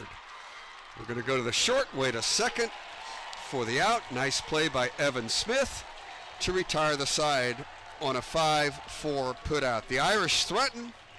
They get a hit and a couple of walks, but they don't score. So we've played 2. It's the Cats 6. The Irish nothing.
Sports, and WCL is one of the best leagues in California. I chose to come to SI because it has a conference of academics and athletics, which is something that I was looking for. And I also chose SI because of the environment that it has to offer. It's a very open and learning environment, and I feel like I can study for sure. So Wyatt Ritchie will go out and pitch the third inning here for the Irish. Franco Moran started for Sacred Heart Cathedral, but he only lasted an inning and a third. He gave up 6 runs. 3 of those runs were earned. Bit of a shaky defense behind him. A couple of errors by the Irish didn't help. He walked 4, however. He did strike out 1 hitter. Wyatt Ritchie came in to get the final 2 outs of the second inning, keeping the score at 6-0. And he starts here the third. Malcolm Felix, who led off the second inning with a walk, will also lead off the third inning for the Wildcats.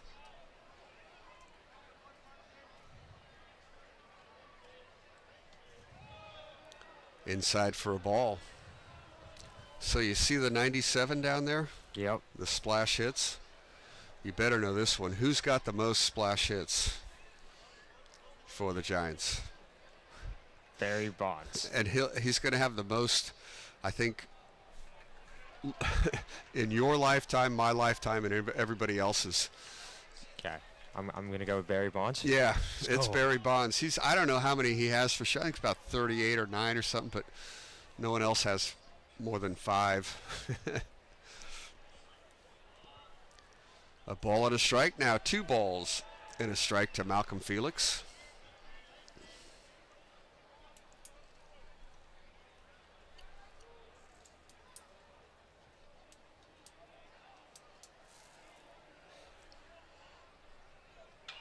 Felix hits a little tapper. Is it going to stay fair?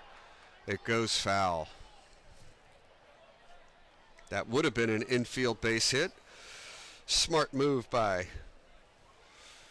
Jack Rugg, the third baseman, to let that roll foul. 2 balls and 2 strikes.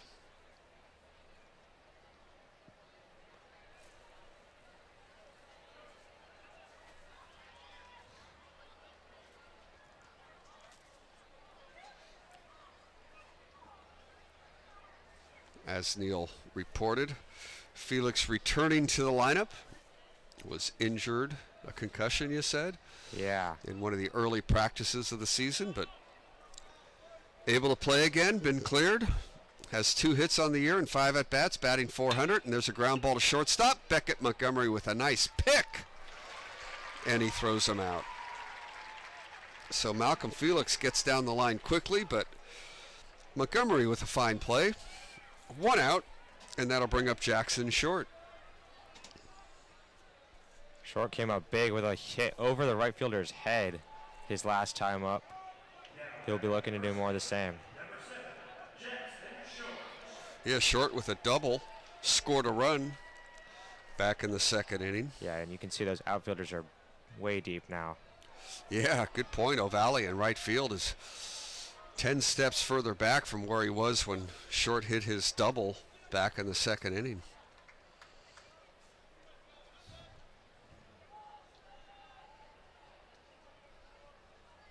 Off-speed pitch on the corner. Ball and a strike.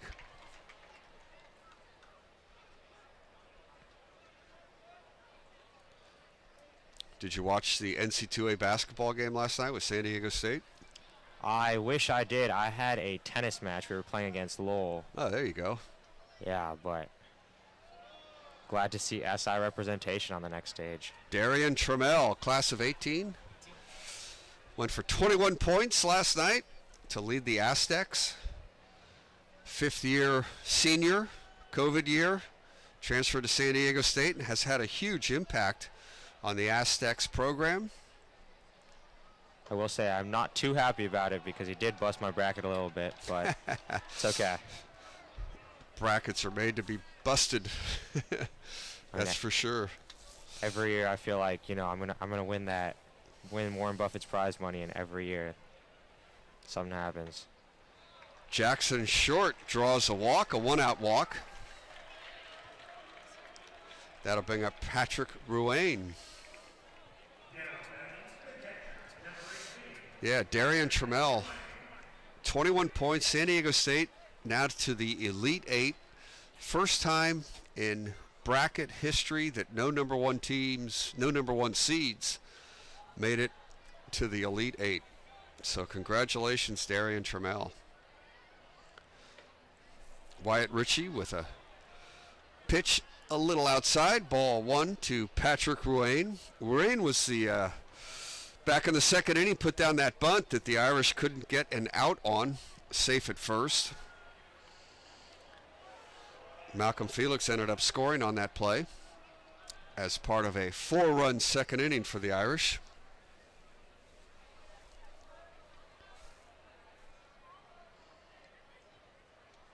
Pitch in the dirt.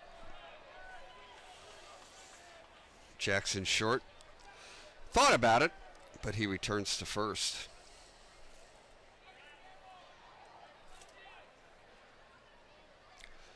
So San Diego State plays Creighton in the next game. Oh, base hit into right field off the glove of the first baseman for the Irish. Streaking over to third and getting there safely is Jackson Short. Patrick Wayne with the base hit. Medikoff had a chance, couldn't make the play, and the Cats will have first and third. Gus Parker up for the third time in the game, and it's only the third inning. He has a walk and a run scored and a base hit and a run scored. So I'm going to ask you a question here, Neil. You ready? I don't think you know the answer, so. but I'm gonna come at you. San Diego State plays Creighton. The winner goes to the Final Four. Who from San Francisco was the best basketball player? I can't call him the best basketball player in Creighton history, but he was the leading scorer for a long, long time. And guess which high school he went to? You should get that one. St. Ignatius? You got it. You got the high school. Now come up with the player. That may take a little longer. Yeah. Inside for a ball. 2 balls and no strikes. My Bob Portman. Yeah. Bob Portman graduated from SI in, what do you think, 65? I'll go with that. Portman, maybe, 60. It was in the 60s. Fantastic basketball player at SI. Played at Creighton and ended up playing for the San Francisco Warriors as well. 3 balls and no strikes to Gus Parker. Bob Portman was the leading scorer in Creighton history till about the late 80s or the early 80s. Somebody passed him up at that point. Bases are loaded for SI. Once again, the Cats have had the bases loaded in every inning so far. Dominic Camarillo, he hit with the bases loaded back in the third. Camarillo was called out on strikes in the second. He reached base on an error in the first and has scored a run in the game. Irish have bullpen activity. Wyatt Ritchie throws a foul fly ball down the right field line. Will get into the seats. Foul ball, strike 1.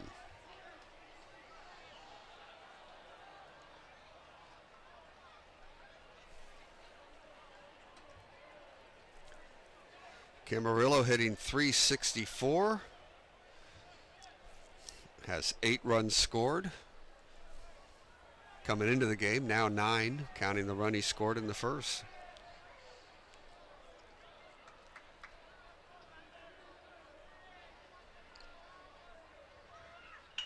And right to second base, Morgan. Montgomery to first. Double play. Johnny Morgan gets it started, and that's the double play ball that the Irish were looking for. The Cats strand the bases loaded, and they don't score on 1 hit here in the third. We go to the bottom of the third. It's the Cats 6 and the Irish nothing. And the Irish have got themselves back in the game here. They have not scored yet, but did have the bases loaded in the last inning and got themselves out of a huge jam here. So looking to see what they can do. Of course, we honor Bill Bruce, class of 35 from St. Ignatius. Jerry Mahoney, class of 44 from Sacred Heart. Both men paid the ultimate price serving their countries in World War II. Bill Bruce was an outstanding student, a really good athlete, particularly in the sport of football at SI. He was involved in many extracurricular activities. He served as a student body president. He was killed in action in an airplane crash on April 14th, 1943. Jerry Mahoney was an outstanding football and basketball player at Sacred Heart, earning all city honors in both sports during his senior year. He actually, as a freshman, played varsity football, very unusual. He joined the United States Naval Reserves after graduation, and his merchant ship that he was serving on, the SS Henry B. Plant, was sunk by a German submarine just a couple of months after he graduated from Sacred Heart. What a fabulous tradition, honoring Bill Bruce and Jerry Mahoney. The 77th time the Bruce-Mahoney Trophy will be awarded. Cats 53, Irish 21.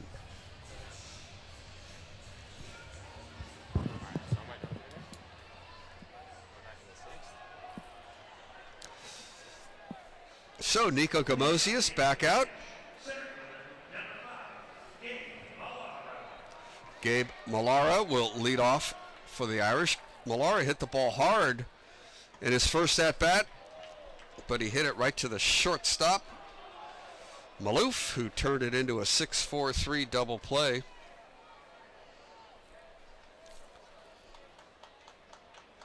So Mallara 0 for 1. Ball and a strike. Yeah.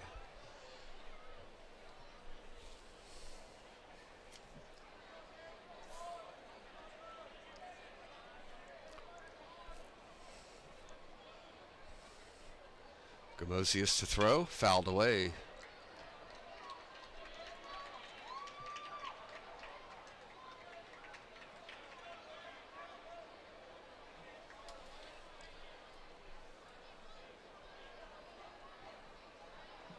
A ball and 2 strikes to Mallara. Slowly hit, third baseman Evan Smith makes the play to first, off the bag. Mallara is safe. We're going to call that a base hit. Pretty good play by Evan Smith. Just couldn't get the throw on the bag. The leadoff runner is on for the Irish here in the third.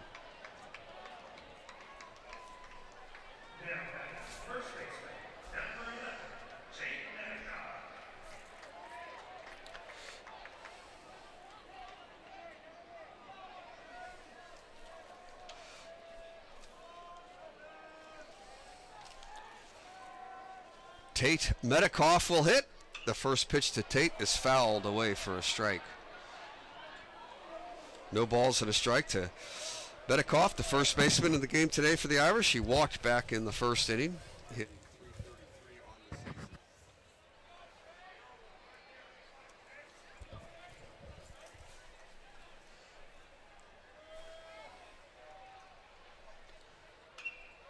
Metcalf fouls another one away. Phil Freed has joined the broadcast. Hello, Phil. How you doing, Casey? Good to see you. Doing great. Class of 1980, Sacred Heart Cathedral, the athletic director, formerly the football coach, teacher, a million other jobs at Sacred Heart Cathedral, runs the summer school. I don't know if you still do that or not. But yes, I do. There you go. And the Irish need a rally. Metcalf fouls another one off. Count remains no balls and 2 strikes. Cats with 2 in the first, 4 in the second. Lead 6-0 here in the third. The Irish do have their leadoff hitter on base. Infield single by Gabe Mallara.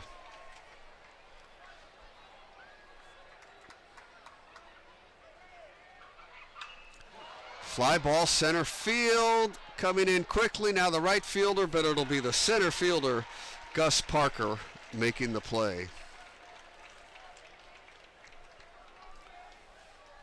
So 1 out for the Irish here in the third. How's everything going, Phil? Yeah, going very well. Glad we got this game in. I was, a little skeptical about 2 weeks ago, but the baseball gods are looking over Sacred Heart Cathedral and SI today, that's for sure. Now, if they would just do the same thing Monday and Tuesday for the golf gods, that would really make me happy. I know. Rain out after rain out. It seems like to be something with Tuesdays, right? Yeah, there is something with Tuesdays. We had a wind out. One day the weather was nice. It was so windy we couldn't go to the golf course on a Tuesday. And, yeah, we've either had a practice or a match rained out every Tuesday. Yeah. In fact, we played a lacrosse game last Tuesday down the street at Lang Field. We brought our tents down for coverage, and they were literally blowing around like paper bags. Jack, we got the game in, though. There you go. Jack Rugg, the third baseman for the Irish, he's 0 for 1 in the game. Flied out to Gus Parker in center field, back in the first. Ball on a strike. Yeah, it's been unusual. Baseball's had a couple of rainouts as well. Yeah, we're making up, probably got about 3 games to make up on the lower levels, 1 on the varsity level, so we're looking for some good weather to get all these games in here. Yeah, and there's rain in the forecast, yeah, which isn't such a fun thing to read about. I tell you, we go years without seeing rain, and this year we've seen a lot of it. Yeah, I think we were ready to go down to Bellarmine on Tuesday. They have a synthetic field down there, and about 15 minutes before we get on the bus, they said, forget it, don't come on down. It's just pouring, so. Yeah.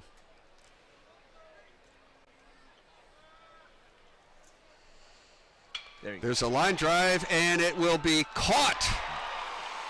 The left fielder for the Cats, Dominic Camarillo, makes a fine play. Rugg hit the ball awfully hard, but nothing to show for it. 2 outs, and that'll bring up Aaron Lewis. Irish need a rally here, Phil. Yes, they do. We're yesterday we had same type of situation where we got behind Sarah and just couldn't get out of that hole, and hopefully we can turn things around here with at least a run or 2 here in the bottom of the 3rd. Left-handed hitting Aaron Lewis takes a ball. Well, this rivalry is known for its comebacks. Yeah, that's for sure. Yes, it is. A lot of great baseball games here at Oracle Park, or San Francisco Giants Ballpark, as they call it. Oh. Fouled away, a ball on a strike.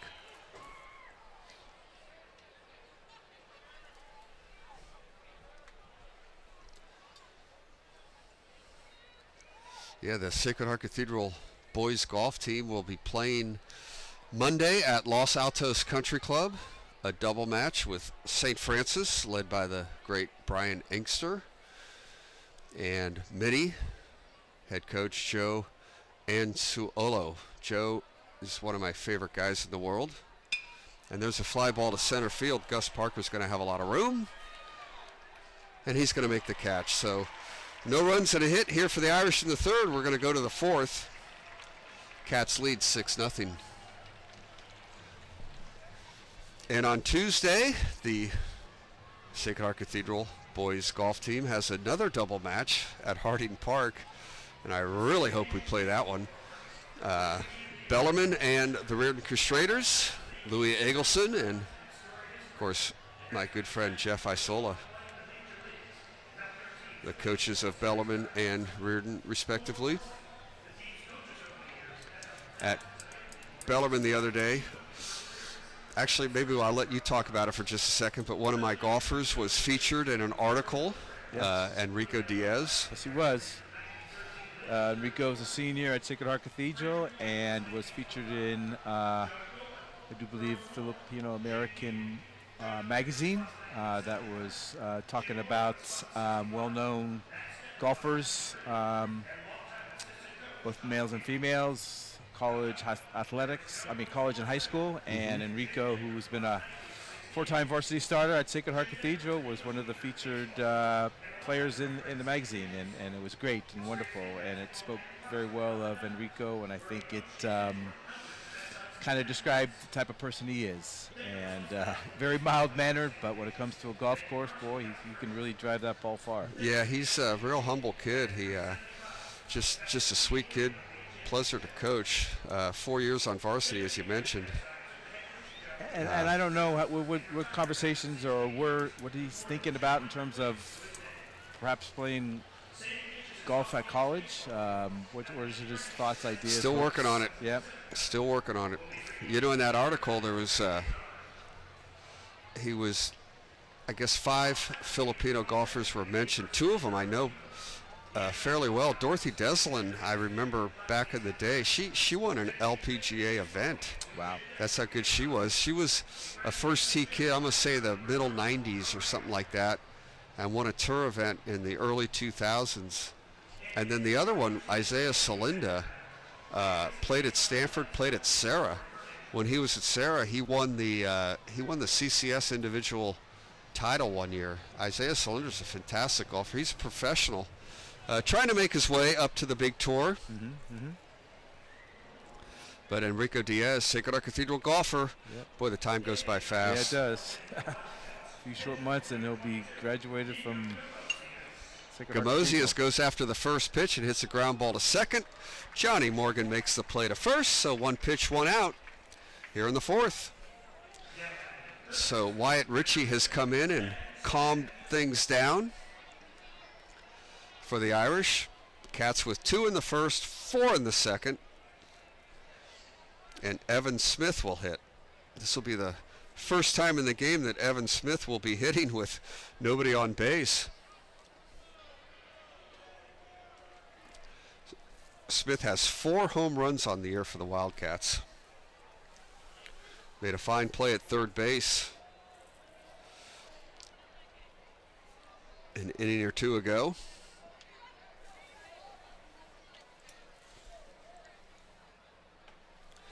Pitch outside for a ball. Smith, just a junior.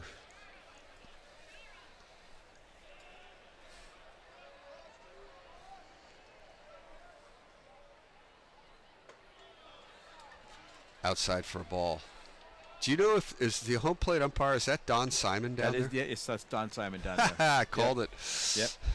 The young SI student here is like amazed. How do you know? I go, well, he went to SI with me. Oh, really? Huh? Okay. Yeah, class of '77. I could tell just by his mannerisms Yes. walking around down there. Don Simon, he's a retired electrician. He has been umpiring, I don't know how long, Phil, 25 years? Yeah. And I mean, he's the assigner for our umpire association that we use, and as you can imagine, he's been hard at work this past couple 3 weeks here with all these rainouts and reschedules, and he's been great and wonderful. He's accommodated us at every turn, and I can't say enough about Don. I'm glad he's doing it because it's a thankless job in many cases. So Smith gets hit by that pitch, so he'll take first base. Rocco Giamatti, the designated hitter, will hit. Rocco's got a sacrifice fly in the first, forced a runner in the second, 0 for 1 with an RBI. Oh, do we have a pinch hitter? It looks like it, number 12. Yep.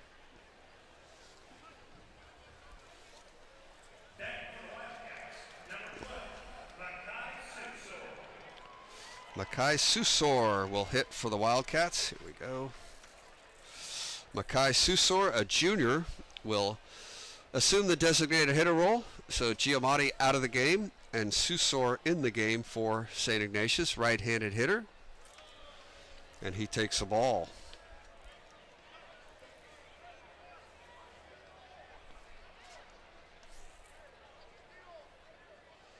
Susor has a couple of hits and 7 at-bats, hitting .286 on the season.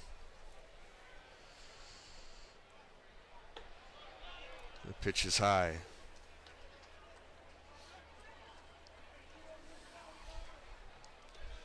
And boys volleyball, track and field. Everything's a busy spring. Boys volleyball is they're down at Monte Vista tournament today. 15-5 on the season overall. There goes Smith. Throw to second. Out. Got him. Nice throw.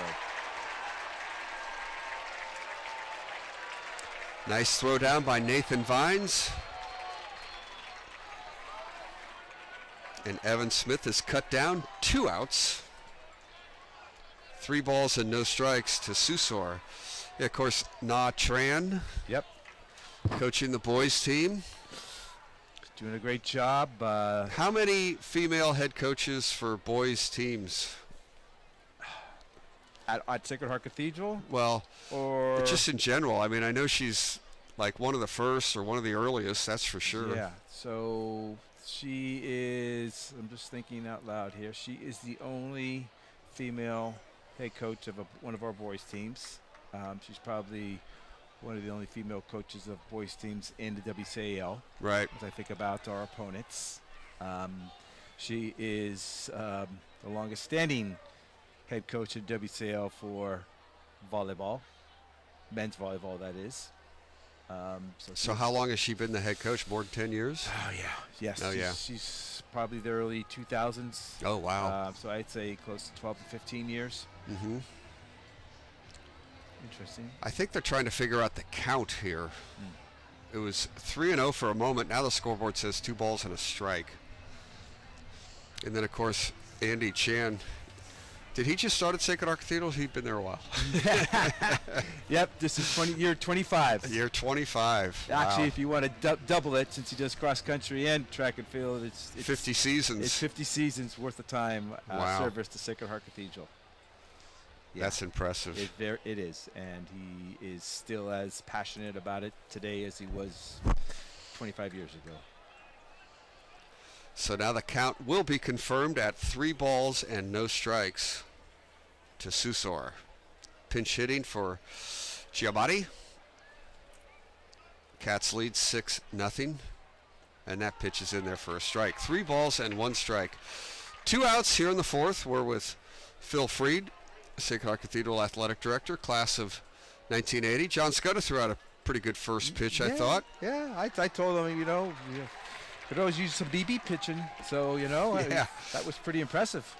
In fact, both first pitches were They really were good. Yeah, 3 balls and 2 strikes. Pitch is fouled down the third baseline. Of course, John played baseball. Yes, not did. only at Sacred Heart at the time, Sacred Heart, but also St. Mary's. Yep. And I got to play with his younger brother John. Bill. Bill was a really good pitcher, wasn't he? Yes, he was. Pitched in the Dodgers organization. Mm-hmm. Outside ball 4. So Susor takes a walk. That'll bring up Lenny Beatty for the Cats. Yeah. He and Kenny Viola were 1-2 punch back there in the late 70s. So Billy Scudder, he was the ace, I guess, right? Yeah. He was a right-hander. Ken Viola was a left-hander, and literally one threw one day and the other threw the next day on a 2-game week, and yeah, there you go. Got us to a WCO championship in 1978. Popped up on the infield. Johnny Morgan is going to make the catch. So that retires the side. Cats don't score here in the 4th. We go to the bottom of the 4th. 6-0 SI. So Phil Freed with us. You graduated in '80, so you as a junior then, I guess. Sacred Heart won the league championship? When I was a sophomore. Oh, sophomore. Yes. Got it. It was a great team. I was fortunate to be a part of. Macalegos was on the team. Angel Sanchez, Tony Rogers, Bob Baldacchi. I mean, the list goes on and on of just great baseball players. Macalegos also, I believe, signed a professional contract, didn't he? Yes, I think Matt might have gone to San Francisco State out of Sacred Heart, and then shortly thereafter signed a pro contract. Right, that's right. And Bill Scudder, I believe, played in the Dodger organization somewhere in Texas. Yeah. And he never made it to the majors or anything like that, but I think he liked it so much. I think he still lives there. Yeah, he does. Yeah. In Arlington, Texas, I do believe Right. is where he's located now. But John Scudder, of course, class of 73. Mm-hmm. I guess he graduated St. Mary's 77, I'm assuming, and then pretty much came right back to Sacred Heart. Yeah, he wasn't there when I graduated, but I know he came shortly after that. So like 81, 82, I think he came back onto the scene. So in all spent 40 years in various positions, and finally the last 15 as the president of the school. Yep.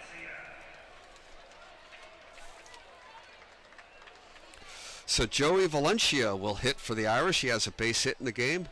Base hit back in the 2nd inning. Gamosi is still pitching for the Wildcats, and the first pitch is fouled away. Bottom of the 4th, if the Irish want to get back into it, good idea to chip away here. Valencia, Montgomery, and Vines due up.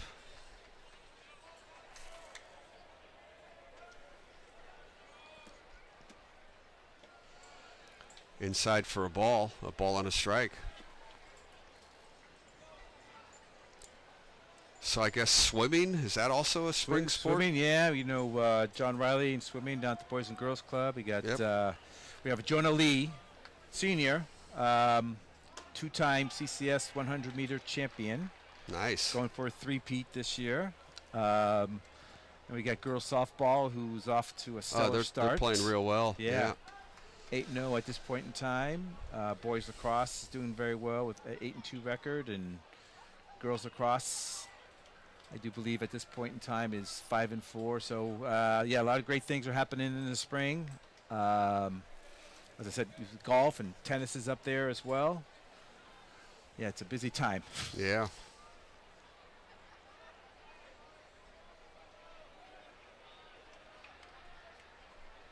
A ball and 2 strikes to Valencia. Outside for a ball.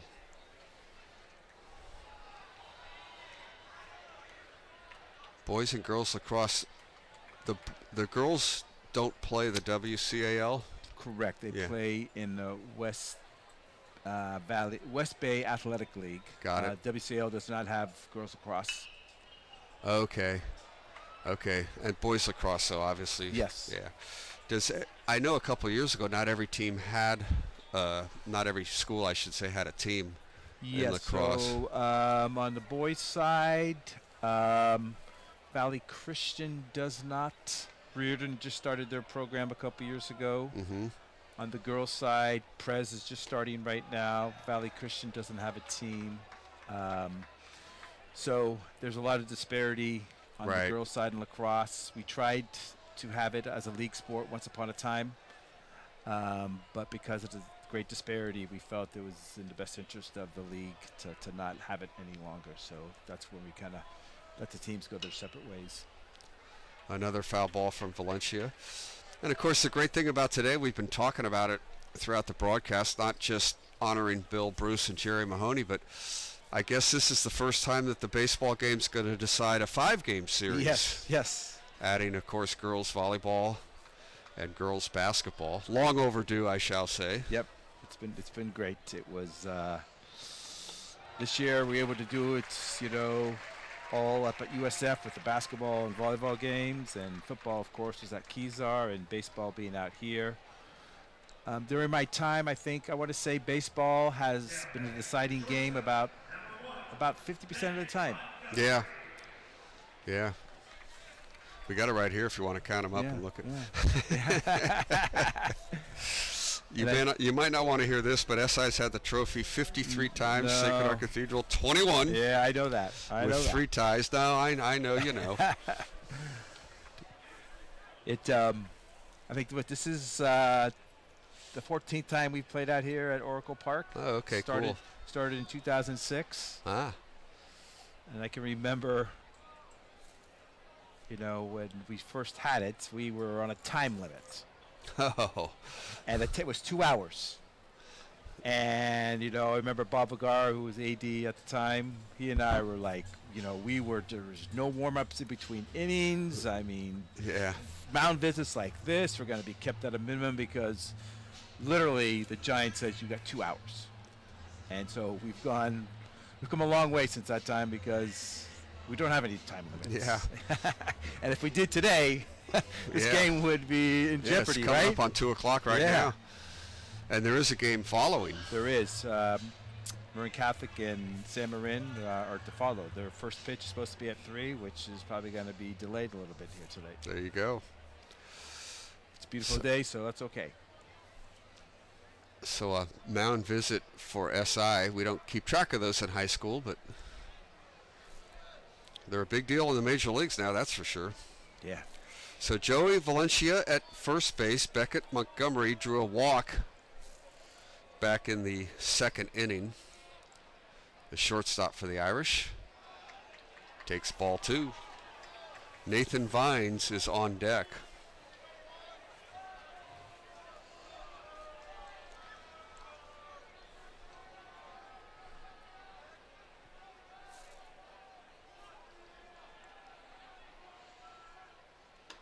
That's in there for a strike. 2 balls and a strike. We also mentioned Marty Cole going into the San Francisco Prep Hall of Fame.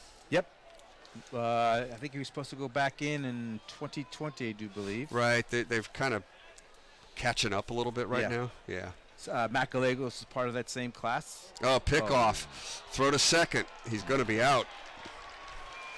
So Joey Valencia picked off by Nico Gamosius.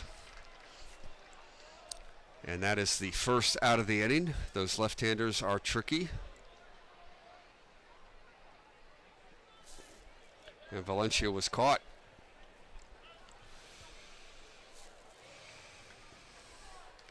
Irish need base runners.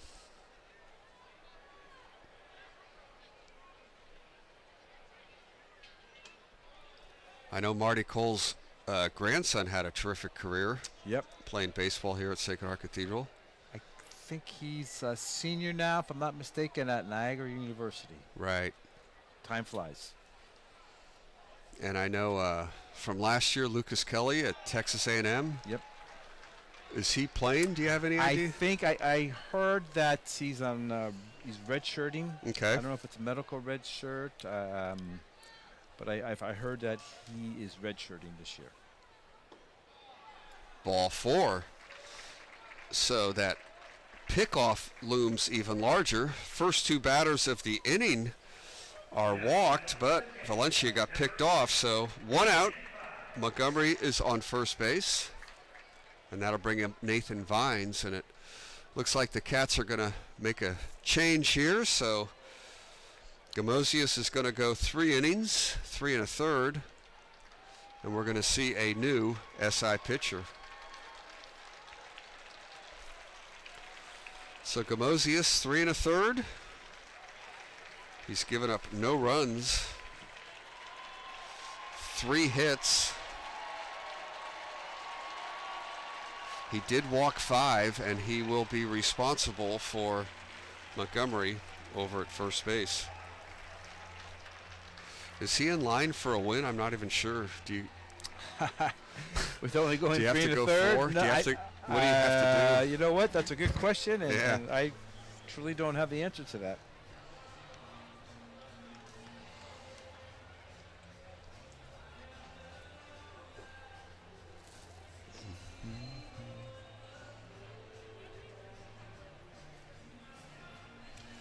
So let's see if we can figure out who the new pitcher is.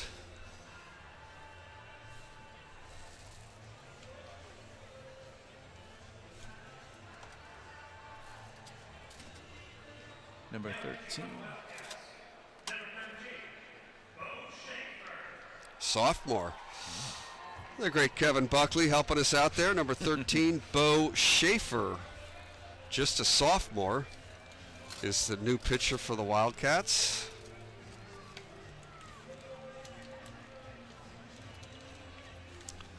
See if we can get some info.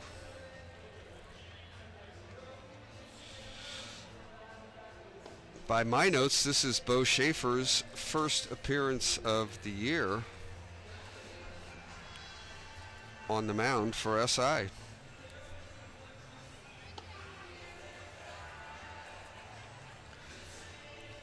Figure as a sophomore making varsity, he's for sure got a live arm. And we'll get a chance here at Oracle Park. The big Bruce-Mahoney game.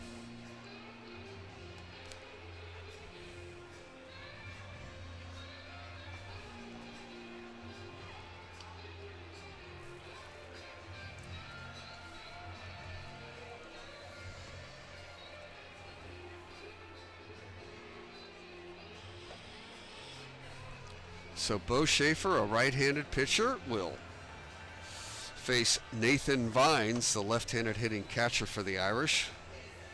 Vines drew a walk back in the second. Gamosius will stay in the game at first base.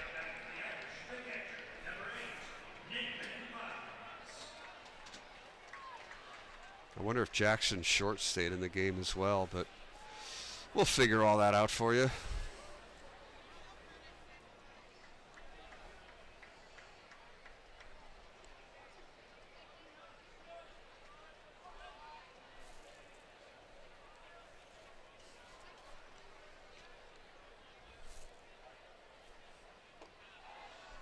Pitches a ball.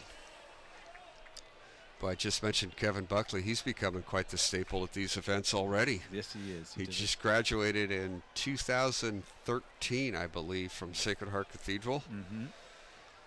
Already a veteran. We were just talking about that. I think this is his 4th Bruce-Mahoney game here at Oracle Park that he's calling. So there you go. Always does a wonderful job. Line drive, caught, and it's going to be a double play. Maybe not. Safe back at first. Nice play by the second baseman. Yeah, terrific play by Lenny Beatty. Nathan Vines had a base hit taken away. Beatty had a chance to get Montgomery back at first base, but threw it a little bit high. So it'll be 2 outs. Irish, a little bad luck this inning. 2 walks and a line drive, and all they have to show for it is 2 outs and a runner on first.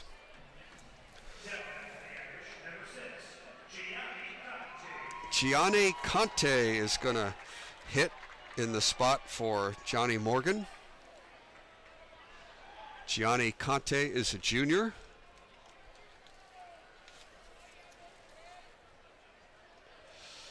Has a base hit and 11 at-bats coming into today's game. He takes low.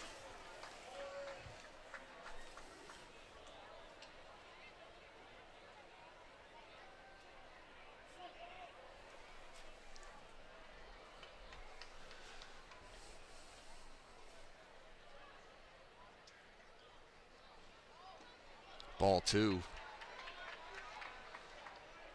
So the young man from SI, Neil Nohara, was doing a couple innings with him, and I asked him if he knew who any of those numbers were. I got to tell you, Phil, I was a little disappointed. Yeah. I'm sure me and you can get them. Yep. Most of them, but I was, yep. Ball 3. 3 balls and no strikes. Not even Willie Mays, huh? Well, I think Willie Mays, Barry Bonds, Marichal. I mean, I you know, he really kind of chuckled. We talked about it because SI has a number 42 in their lineup, and it just couldn't help remark that, you know, number 42, the great Jackie Robinson. Yeah. You know, obviously number 42 will never be worn again in the major leagues. Others wore it, obviously, after Robinson played, but now they've retired. I think Mariano Rivera might have been the last one that had number 42. Ball 4. You're not going to be happy when I say this, Phil, but the Irish have 3 walks and a line drive this inning. And no run. Yeah, and they have 2 runners on with 2 out. Because I think then SI got, 3 runs in the first inning on a similar situation, or 2 runs. Yeah, 2 in the first, 4 in the second. Barclay O'Valley's got a base hit in the game, hit the ball hard both times up, 1 for 2, 333 on the season, right-handed hitter, chance to get the Irish back into the game here with a base hit. First and second, 2 out.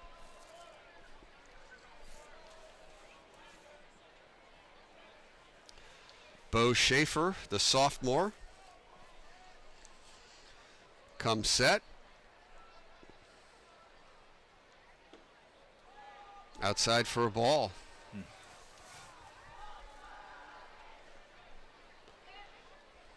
Sean trying to get a Twitter clip here. You take 1 million of them and you get like 5 or 6 great ones.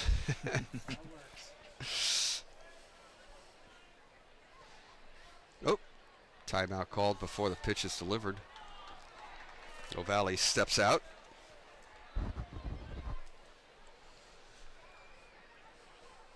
Major League Baseball is making a big deal about things like that this year.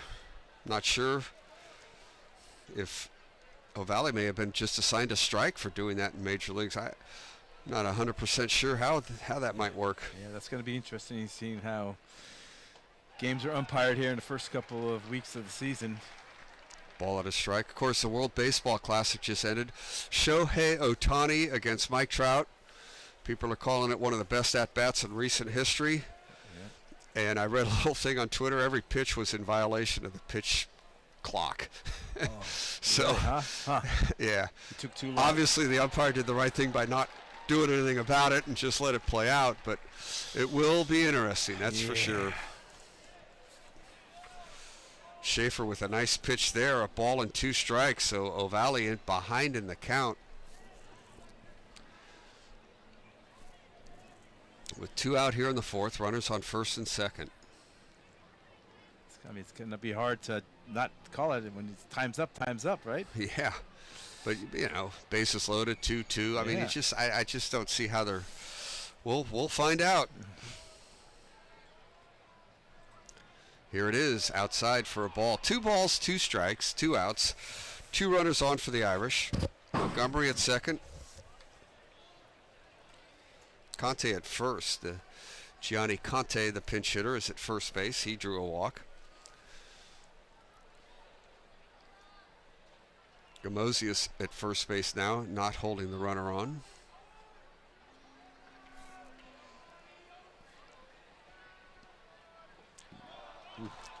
Low in the dirt. 3 balls and 2 strikes, 2 outs. Runners will be moving.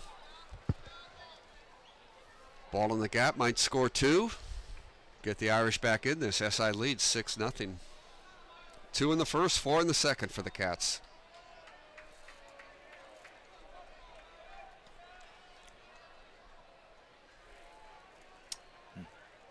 Barkley O'Valley steps out again.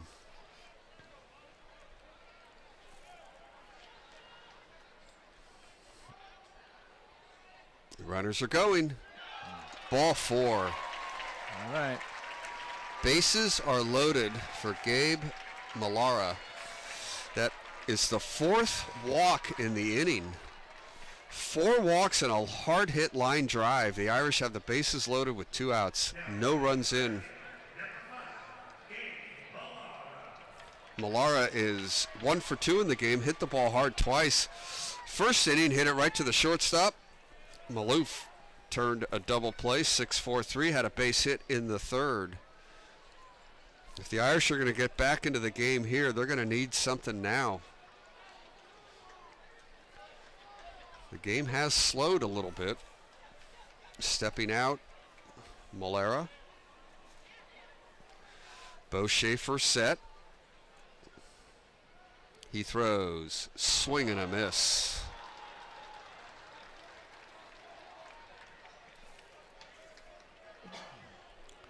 Malera has a couple of RBIs on the season, a base hit here. Most likely brings in 2.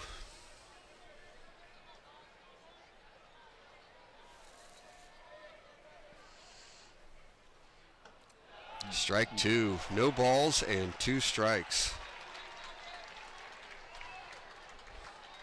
Marty Cole still at third base there coaching. That's him. He wants to start waving the windmill on a base hit. But Malara is down in the count, no balls and 2 strikes. Swing and a miss, and the Irish leave him loaded. So Bo Schaefer gets the job done in another frustrating inning for the Irish. They had 4 walks in the inning. They did not score a run. We have played 4. It's the Cats 6 and the Irish nothing. Thanks, Phil Freed, for joining us for an inning. And as always, Casey, you do a great, wonderful job. And Sean, thanks for the invite. It's always great and wonderful to see it from the bird's eye view up here. So thank you, guys. You got it. Thanks, Phil. Okay. See you later.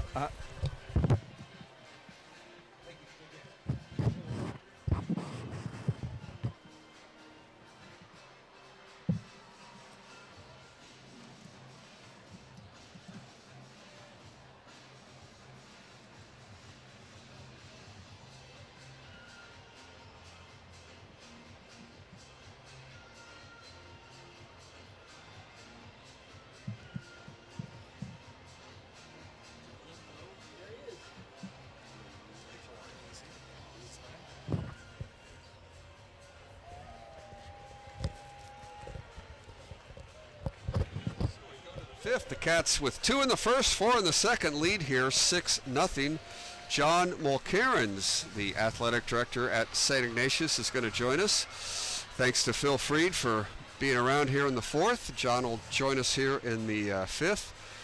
Class of 89, there you go. That's right, Casey. Got it.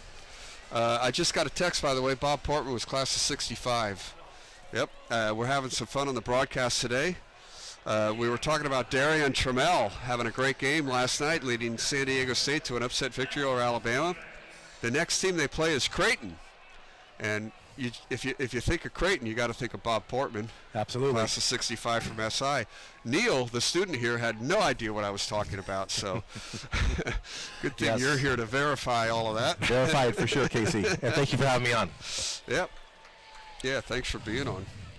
So we'll have a little chat with John as Malcolm Felix leads off here in the 5th, and the first pitch from Wyatt Ritchie is a little outside for ball. We spoke with Phil Freed last inning. We talked about spring sports.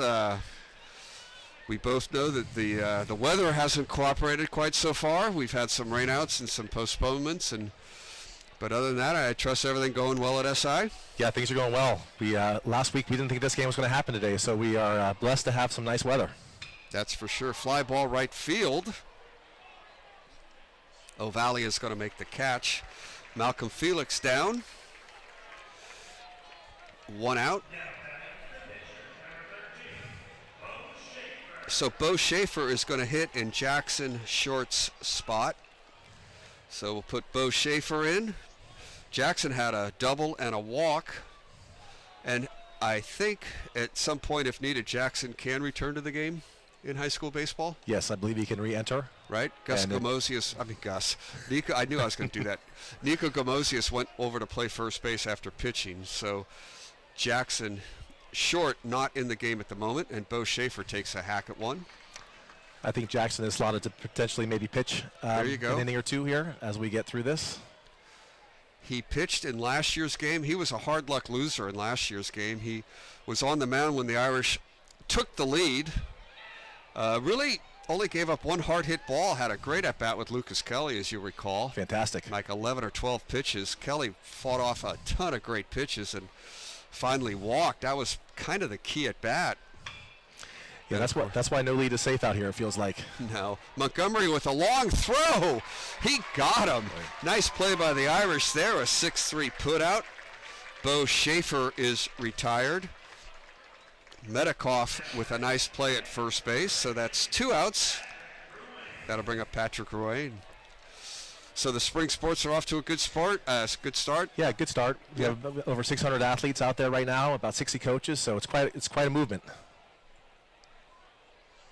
And like boys volleyball, not just the ones, obviously golf and baseball, the ones I know, tennis, but there's others as well that track and field.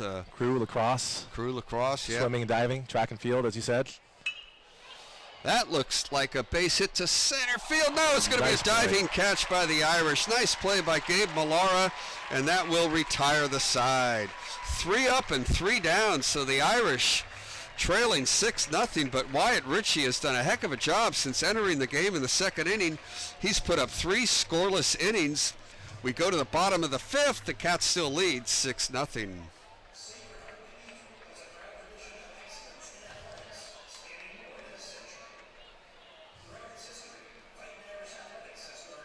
So you say 600 athletes playing in the spring, swimming and diving. That's another just terrific, kind of an individual sport, obviously, but anybody that we could note? Yes, the women's team are coming off a WSAL, CCS, and state championship, and they're looking to repeat that this year. They just beat St. Francis in a dual meet, and they're probably the 2nd place team in the league, so things are looking promising with 2 meets left, but you still got to get out there and get those times. Yep. Men's tennis is off to, I believe, a 5-1 start, and they're sitting in first place right now in league. Baseball is off to a great start, so things are looking good. Well. 8-2. I know Dan Schwabe's excited, although they had a loss the other day, I guess. The golf team 2-2. Yes. And then men's and women's lacrosse, both are ranked in the top in California. Boys are number 1. I believe girls are number 2. Yep, always strong in lacrosse. I know that. Dan Schwabe owes the Irish a rainout, by the way. Yes, that's right. Let's get that back on the schedule. Yeah, let's get that back on the schedule. What's he doing? Should I text him? Oh, he'll answer quickly. We know that. That's for sure.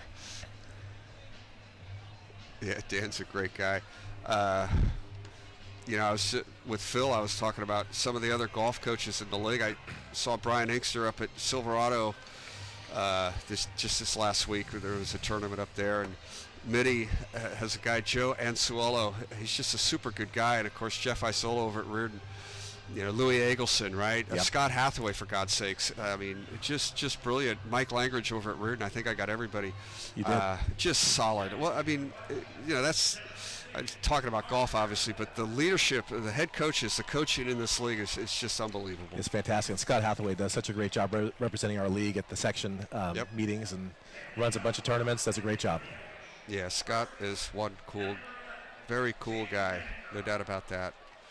But just in general, the WCL just blessed. So Tate Metcalf will hit, and Bo Schaefer pumps a fastball for strike one. So tell me a little bit about Bo. We don't really have much information, just a sophomore? Yeah, he's sophomore, playing varsity. And we have quite a few underclassmen playing varsity, actually. 3 freshmen, a few sophomores. It's kind of indicative in a lot of our teams this year. We have a young, talented Wildcat athletic program right now. Should be exciting next couple of years. Yeah, I know the LeBaugh family really well. Oh, yeah, Steele's had a great year. Yeah, we were neighbors growing up with Marty. I mean, I'm Marty the grandfather, obviously. Strike two. But I went to a couple of basketball games. 3 freshmen playing all those minutes is quite a deal. Incredible. Yeah. And they had a pretty good season. Some ups and downs, but overall very strong. I know Steele missed some action at the end of the year. Ooh, yes. Did that hit him? It did. Or is it a foul ball? Foul ball. I understand Steele is a terrific baseball player as well. Yeah, is he playing? He's on freshman right now. He's on freshman right now? Yeah. Somebody else told me that too. I was almost surprised to not find him on the roster. There's a ground ball, and that's going to get into left field. A base hit for Tate Metcalf. So the Irish are starting to make some noise. They had the bases loaded last inning, a couple of base runners in the third. They get their leadoff runner on again for the 3rd straight inning. And now Jack Rugg will hit. Rugg's 0 for 2, a couple of flyouts, 1 to center, 1 to left. Hitting .222.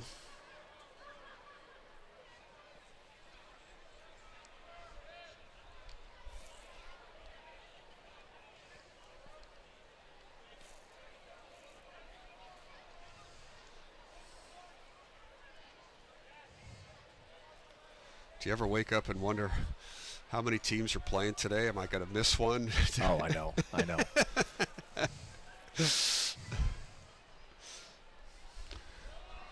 Strike one. There must be a lot of excitement for these guys. These 2 teams being able to walk into Oracle Park, warm up on the field, and get a game out here. It's an incredible experience. Yeah, how cool is that? They're all on the top rail of the dugout. Super exciting. Fouled away, a ball and a strike. Hey, it's really cool for everybody involved. We were talking with Phil Freed, and Kevin Buckley, of course, went to Sacred Heart Cathedral, class of 2013, but he's an SI fixture as well. He is. He's a veteran broadcaster here for Bruce-Mahoney already. He's just a young guy. Absolutely.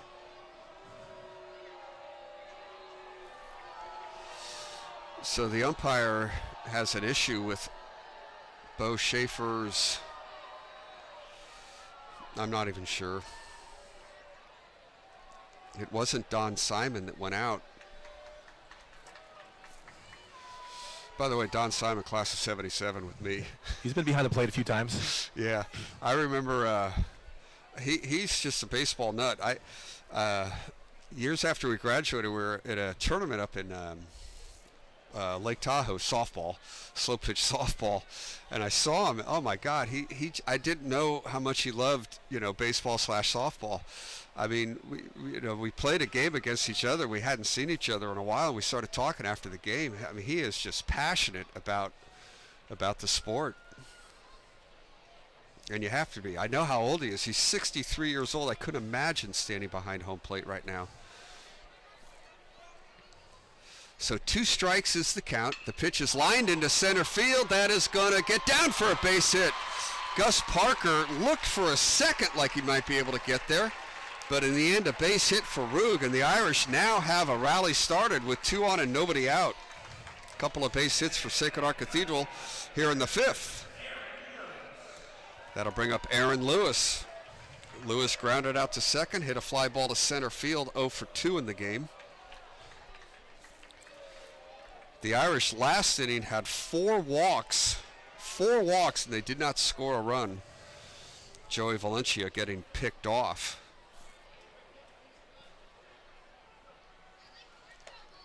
There's a strike.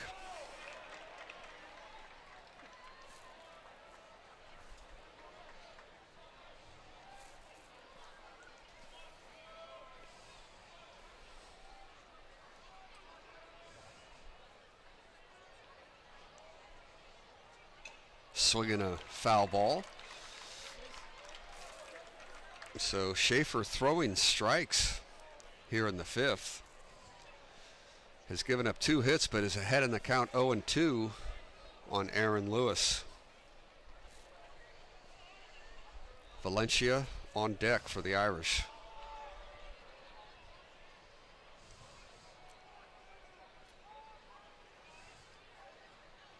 Ooh, wild pitch. That's going to advance the runners. Breaking ball got away. Medikoff goes to third. Rug into second. Takes away the double play ball. And a ball and 2 strikes on Aaron Lewis. The Cats' second batter of the game. Nico Gamosius got Gabe Malara to hit into a double play after a leadoff base hit.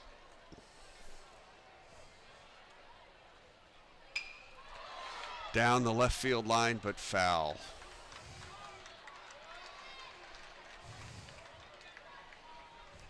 A lot of opportunity for foul balls today for the fans. Absolutely. We're hoping one comes back to the booth.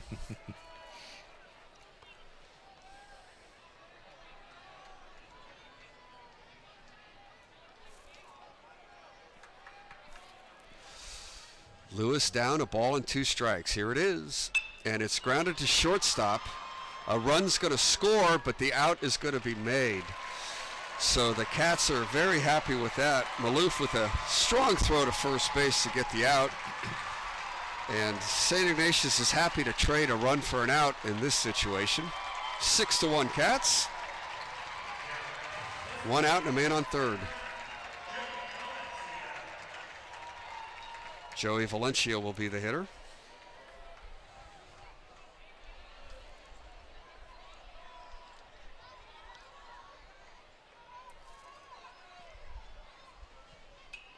Valencia with a good swing, fouls it straight back.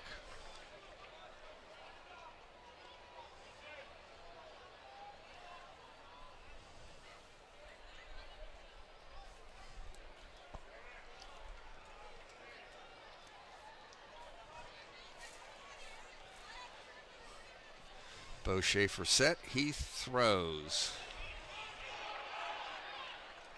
Pitch in the dirt. Patrick Gawain took a second to find the ball there, but no harm. Ball on a strike.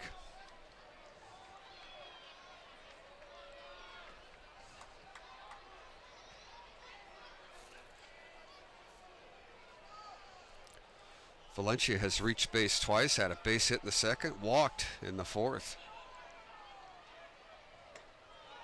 Pitch is high for a ball.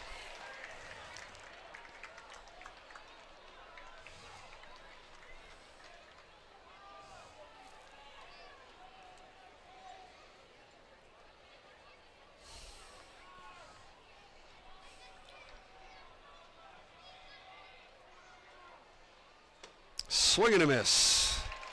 2 balls and 2 strikes.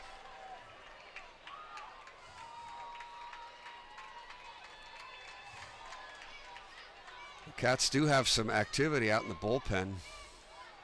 Don't know if that's Jackson Short or not, but some people milling about. Oh, just missed. 3 balls and 2 strikes. And now Don Simon's going to go out. I wonder if Bo Schaefer thought that might have been a strike.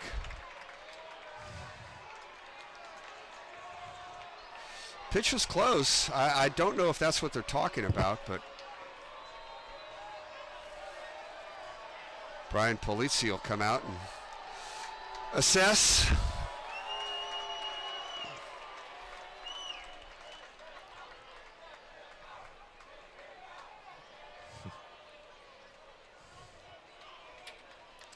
What do you think, Casey? A warning?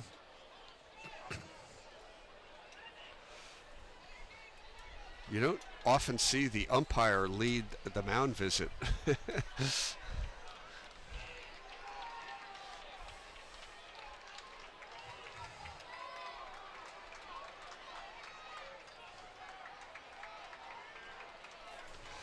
Well, 3 balls and 2 strikes, 1 out. Irish have a run in. Cats lead 6-1. Irish with a man on third. Joey Valencia, the hitter.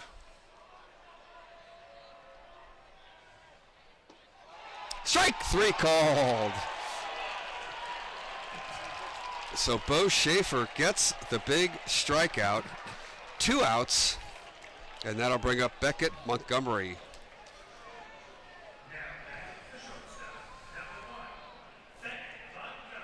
Montgomery has 2 walks in the game, reached base twice. Chance to drive in a run here in the 5th. Strike 1. Boy, Bo Schaefer looks good. Give up a couple of hits, but he's not afraid to challenge in that strike zone.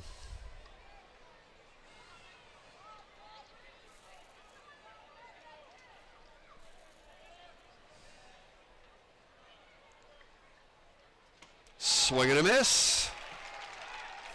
0-2.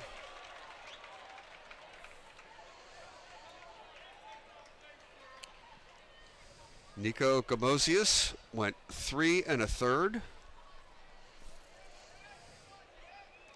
Wyatt Ritchie hoping to finish his 2nd inning of work. He got 2 outs back in the 4th. That pitch misses. I asked Phil Freed, he wasn't sure. In high school baseball, can you get a win as a starting pitcher going 3 1/3? I don't think so. You got to go 4? I think 4. Yeah. Not that matters, but strike 3 called. Beckett Montgomery goes down looking. Bo Schaefer strikes out 2 in the inning, and the Irish do score 1 run. We move to the 6th. It's the Cats 6 and the Irish 1.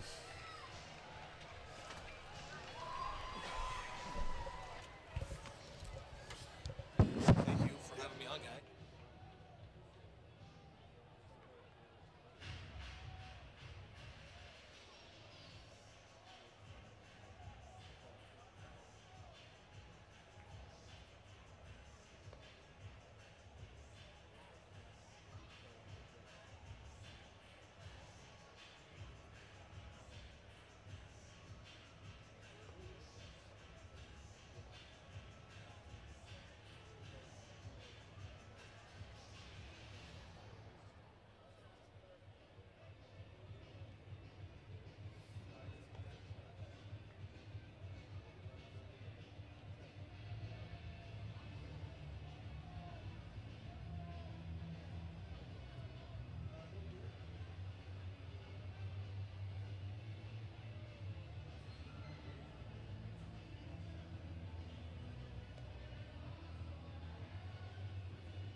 Well, thanks to Phil Freed and to John Mulkerns for stepping in for a couple of innings. Neil's back.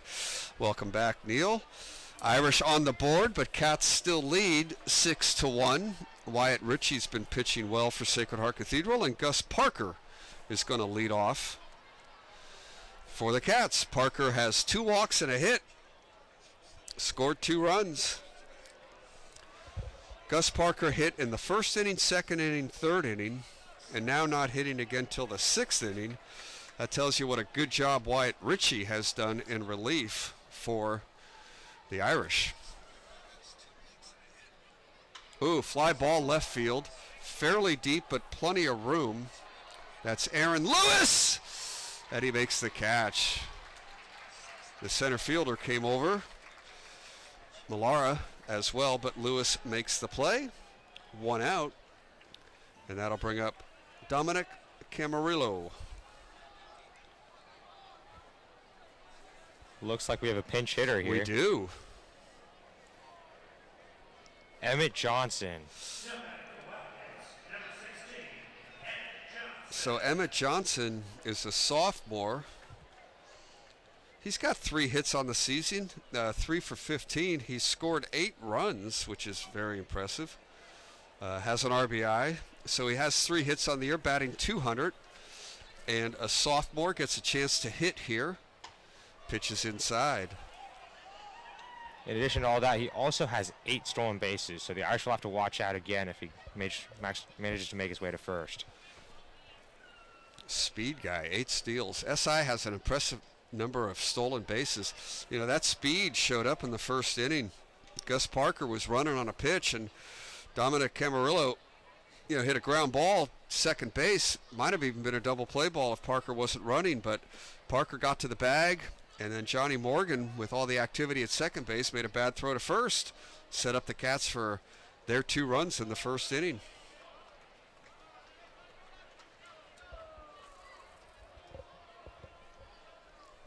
It's 3-0 here to Emmett Johnson, so 1 ball away from threatening to steal yet another base for the Wildcats. Oh, that's way off. Wyatt Ritchie, who was so in control up until the pinch hitter Emmett Johnson missed with 4 kind of wildly. So Nico Gamosi is now playing first base, will hit for the Cats.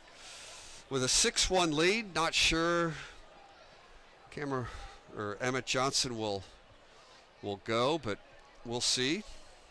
No lead is safe in the Bruce-Mahoney baseball game. Gamosius has 2 walks and a ground out in the game tonight. Yeah, I mean, Wildcats will be cautious because we saw what happened last year. They thought they had the game sealed away in 7th inning. The Irish came back. 4-1 lead for the Cats in that game, gave up 5 in the 7th. Ritchie knows that Johnson is a quick base stealer type player out there, so he's gone over to first base a couple of times. Pretty good lead by Johnson, and it's a ground ball to second. Morgan for 1, back to first, safe at first. Oh, that was, I don't know, but the call is safe at first, so it'll just be a 4-6 put out. That is a tight one right there. I myself saw it as out, but obviously the umpire has a much better view than we do up here. Gamosi is safe at first, 2 outs in the inning, and Brian Morgan is going to go out and have a bit of a chat. I think that if this were Major League Baseball, there would be a challenge. Oh, 100%. You could see all the infielders over there just in disbelief. And obviously with the Wildcats' best hitter coming up right here, this could be, costly call. Yeah, you're right. Everybody's in scoring. When Evan Smith comes to the plate, the base runners are in scoring position even from first base. He's got 4 home runs on the year.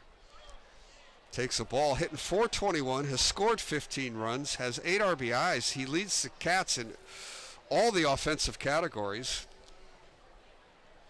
hitting categories. And that hits him. Hit by pitch. That's the second time he's been hit.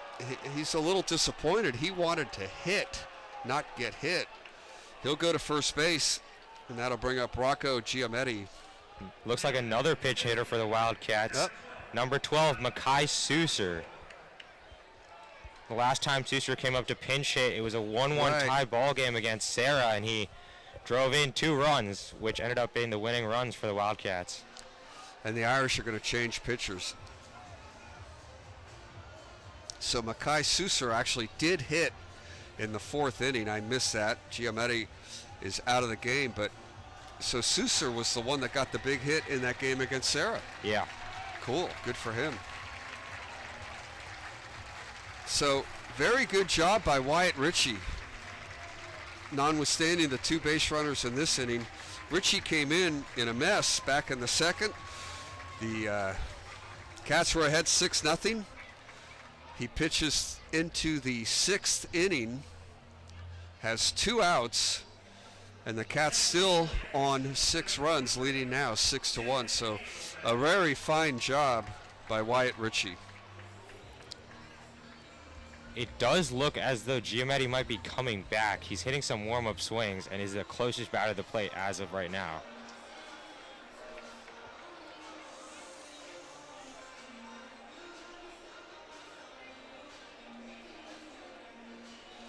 So Wyatt Ritchie ends up pitching 4 1/3 innings. Very impressive performance by Wyatt Ritchie. And it is going to be Rocco Giametti back up. So Susser will not hit and Giametti will. So let's see if we can get the Irish pitcher for you. 23. Dylan Edelman. He's a junior. I think he might have played in the game last year as a sophomore. He's a kind of a Kenta Colby sidewinder guy. Another name you have no idea what I'm talking about, right? Dylan Edelman pitching for the Irish.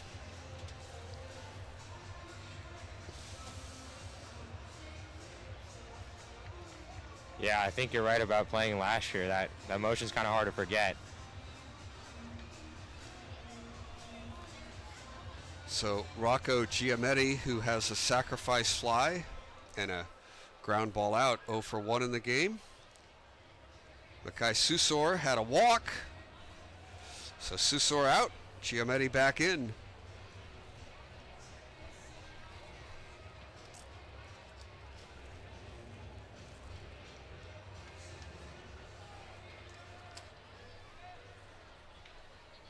Cats have runners at first and second. Gamosius at second. Evan Smith at first. Smith has a base hit in the game and is hit by a pitch twice in the game. And he has not scored a run, so Smith's been on base 3 times. Forced a runner. He's actually been on base all 4 times, including the forcing out a runner. He's at first. And the pitch is a line drive. That's going to be a base hit in the left field. Let's see if they send him. And they're going to hold him up. Gamosius holds at third. Rocco swinging at the first pitch, gets a base hit. Now the bases will be loaded for Lenny Beatty. Yeah, Lenny Beatty up with the sacks full. He's 0 for 3 in the game, hit the ball hard a couple of times.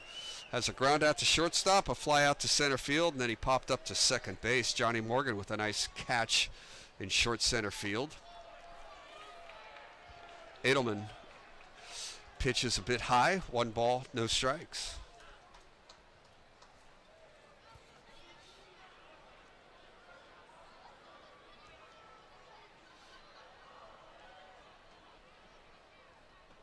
That's in there for a strike, a ball and a strike.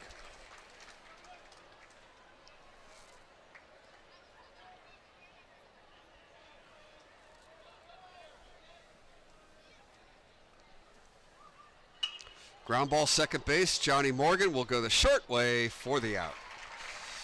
So Edelman gets out of the jam. Beatty grounds into a 4-6 put out. No runs for the Cats here in the 6th. We go to the bottom of the 6th. It's the Cats 6 and the Irish 1.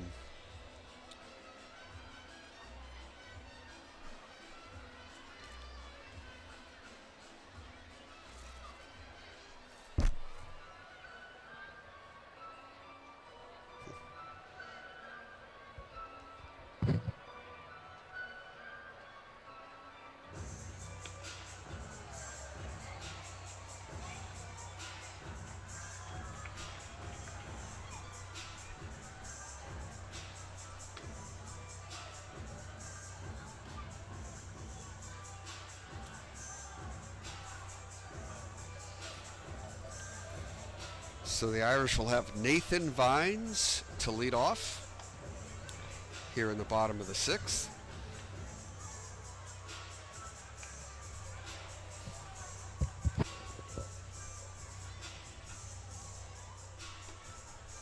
Looks like Bo Schaefer is still out there for the Cats.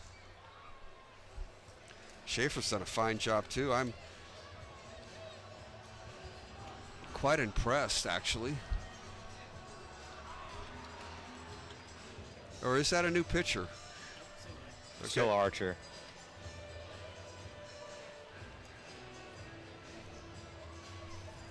So is that number 15 out there right now? Yes. Okay, so it is a new pitcher, Archer Horn. He was up last inning as well. Oh, okay. So Archer Horn is just a freshman. Yeah. Wow. Freshman, but he's already made a name for himself. Verbally committed to Stanford. Wow. So Archer Horn.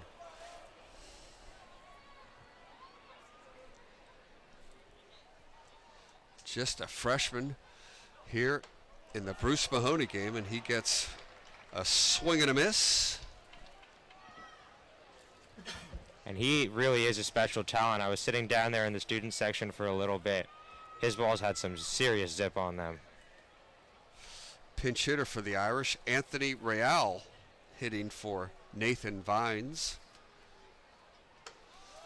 Ball on a strike to Real.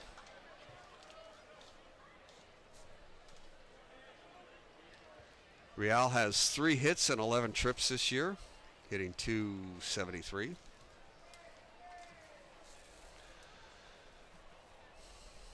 Right-handed hitter. Strike 2. Both teams getting a lot of players into the game now.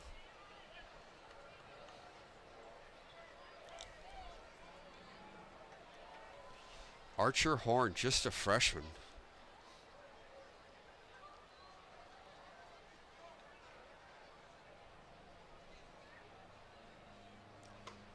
Misses high.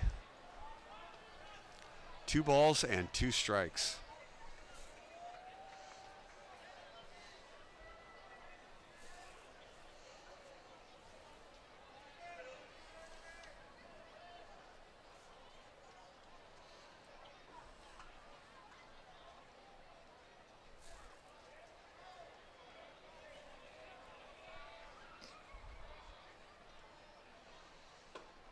Just misses, ball 3. So Real and Horn locked in a battle here, leading off the bottom of the 6th.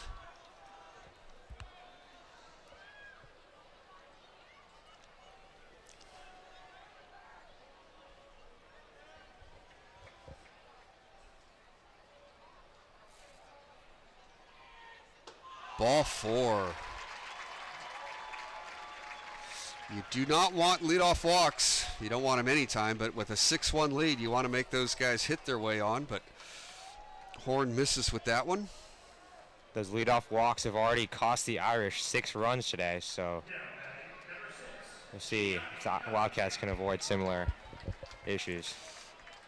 Gianni Conte hitting for the 2nd time. Conte walked back in the 4th. The difference in the game is the SI took advantage of their opportunities, especially in the 2nd inning, and the Irish really haven't taken advantage of their opportunities. They did score a run in the 5th, but left the bases loaded in the 4th. Left some runners on in the 5th as well. Irish had the bases loaded also in the 2nd inning and did not score. Hasn't been a clean game for SI, but leading 6-1 here. And that's a ball and a strike.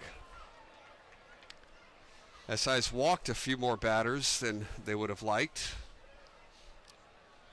including a leadoff walk here in the 6th.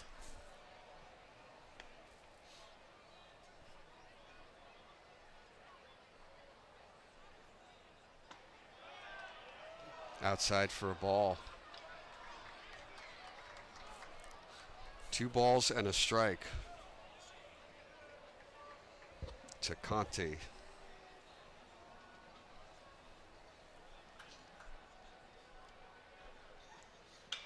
Line drive, that's going to be a base hit into left field. So Conti with a base hit. And now it's starting to get a little edgy here. Cats are facing no outs here. Irish have runners at second and first, back to the top of the order. And Neil, we talked about it a little bit. This is kind of how it got started last year, although the lead last year was only 4-1 at the time. Time for the Cats to get some outs. O'Valley, the hitter. Yeah, I mean, one thing we've learned about these Bruce-Mahoney baseball games over the years, no lead is safe. Anything can happen. 1 for 2 for O'Valley, has a base hit and a walk.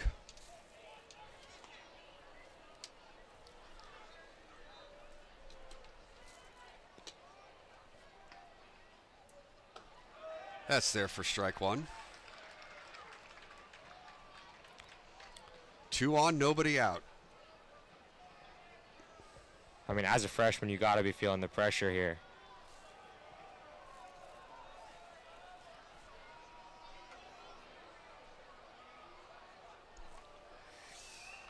Archer, Horn. Ball high. Ball and a strike.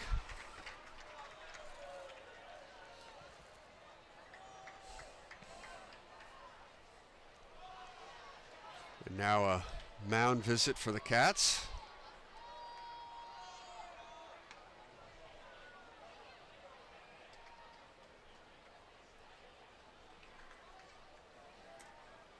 Can you tell if that's Jackson Short out there, Neil? Getting loose? I believe it is. It looks like number 7. Well, that would be him. Yeah, he did come in relief to try and end the game last year. Did not end as he would have hoped, but he pitched pretty well. He really only gave up the one big hit to Colin Spears. Other than that, he a little bit unlucky, and a great at-bat with Lucas Kelly. Ended up walking Lucas Kelly on like an 11 or 12 pitch at-bat.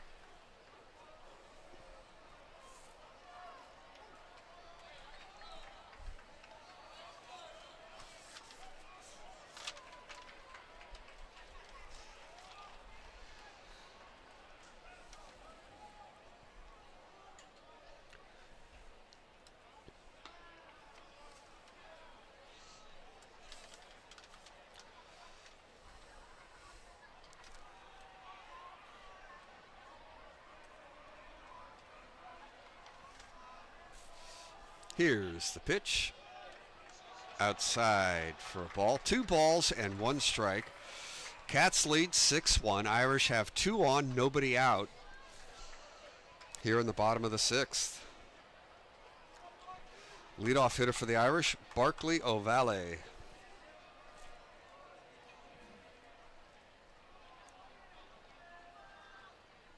That's a strike. 2 balls and 2 strikes.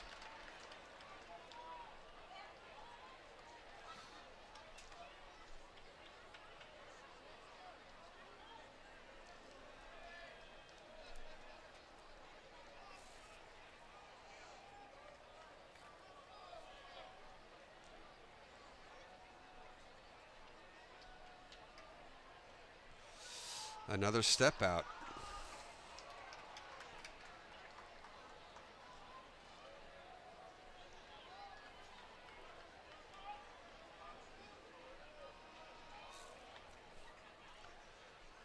Here's the pitch, fouled away. So Horn and O'Valley in a battle. Irish trying to get back into this game, trailing 6-1. If there's any time to do it, it's right now.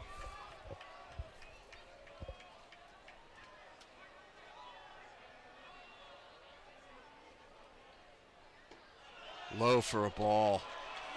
Close pitch, 3 balls, 2 strikes.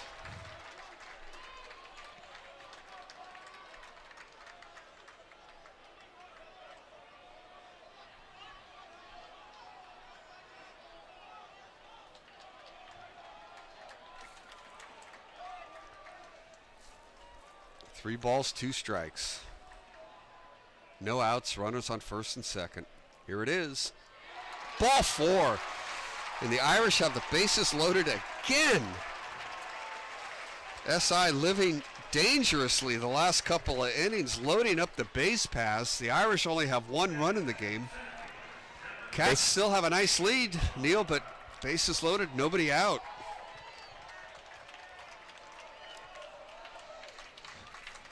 I mean, it shows a lot about Archer Horn's capability if they're keeping him out here. I agree.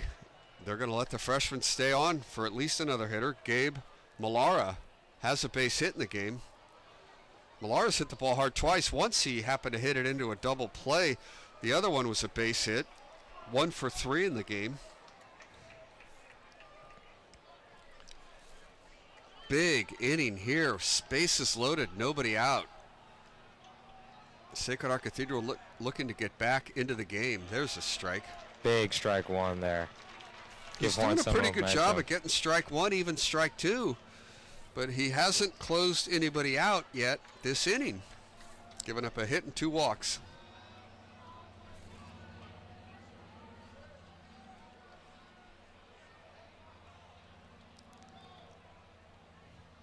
Swing and a miss. No balls, 2 strikes. Now, how big would a strikeout be here for this young freshman? I think you go right after him. He played around with a couple of hitters already and given up a couple of walks this inning. 0-2 pitch. Swing and a miss. He did come right after him. Strike 3. A big first out here in the 6th.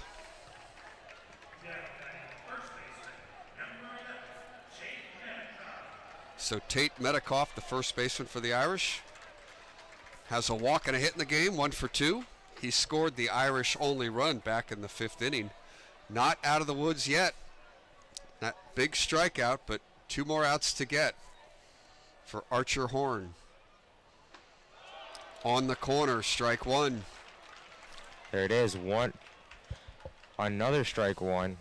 He's getting strike 1. He finally got a strike 3 a moment ago, but he's very good at getting that first pitch in, no doubt about that.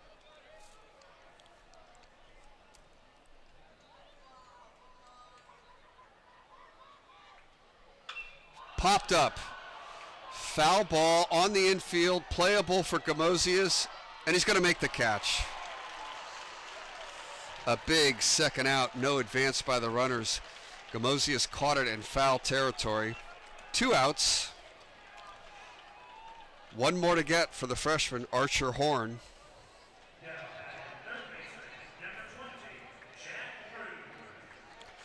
And Jack Rugg will be the hitter for the Irish. He had a base hit his last at bat.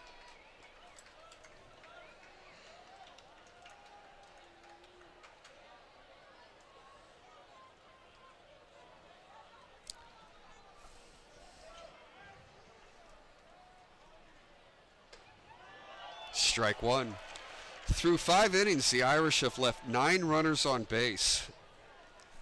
If Archer Horn can get Rugg here, the Irish will have left 12 runners on base in 6 innings. That's hard to do. That's 2 per inning. Rugg has a hit in the game, 1 for 3. Here it is on the inside corner. After walking O'Valley, Archer Horn has done nothing but throw strikes. 1 pitch away from getting out of the bases loaded, no out jam. And he is just pumping in strikes right now.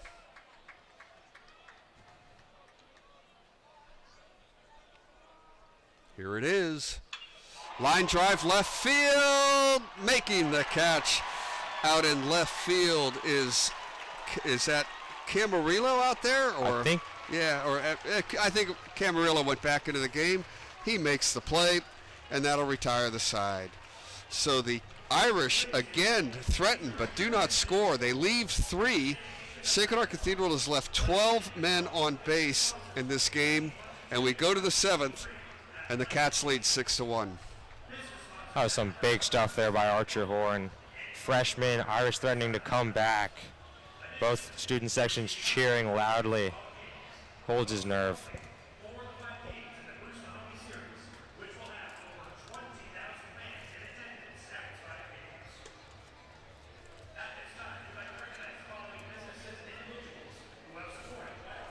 So Dylan Edelman will come out to pitch the 7th, try and hold the score right where it is. And the Irish, unable to deliver a big hit today, are thwarted once again.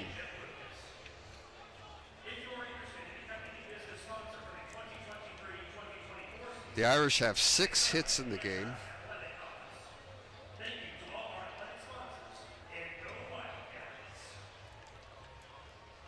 The Irish have had 6 hits and 8 walks. That's 14 base runners. To only score 1 run is tough. Cats, on the other hand, took advantage of their chances, especially in the second inning when they scored 4 runs on just 3 hits. In the first inning, the Cats scored 2 runs on no hits. So SI with that 6-1 lead.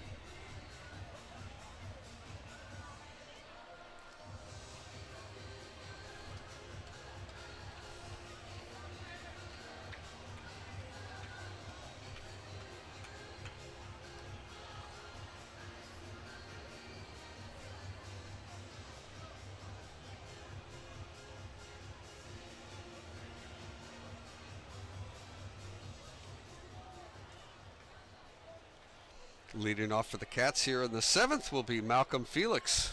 Felix has a walk and a run scored, 0 for 2.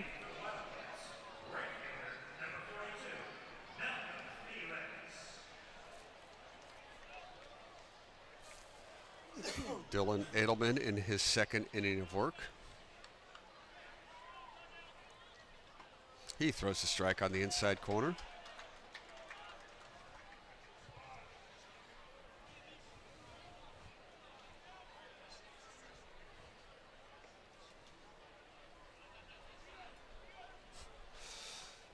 In Major League Baseball, I think Felix would have just earned a strike.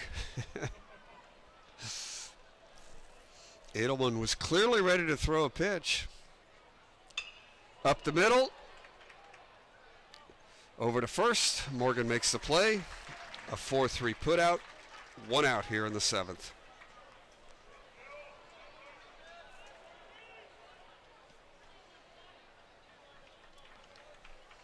And here comes Horn up for his first at-bat. So if he's hitting, I guess he'll maybe stay in the game and pitch the 7th. We'll see. He has been the Wildcats' closer this year. Closed out that big first WCAL win against, WCAL. That's better. Win against Sarah, and has 1 more to his name.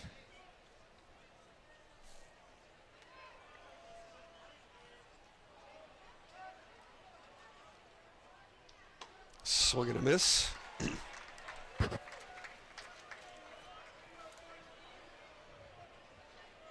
He does have 3 hits on the season. He's batting .500, 3 out of 6. Just missing outside. 3 balls and a strike.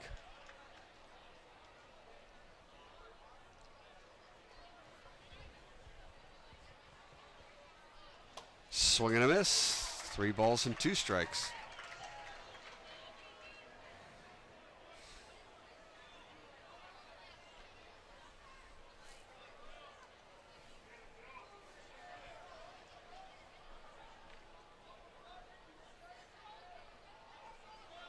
And that'll be ball 4. So Horn draws a walk.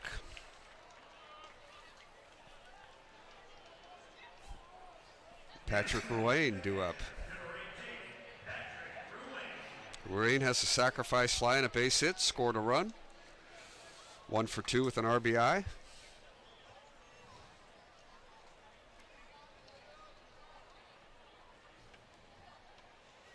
Outside for a ball.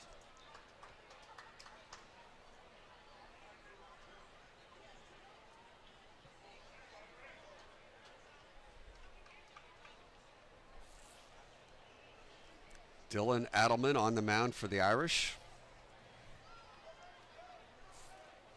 Wyatt Ritchie pitched great for Sacred Heart Cathedral today. Franco Moran did not have his best stuff. Ball on a strike.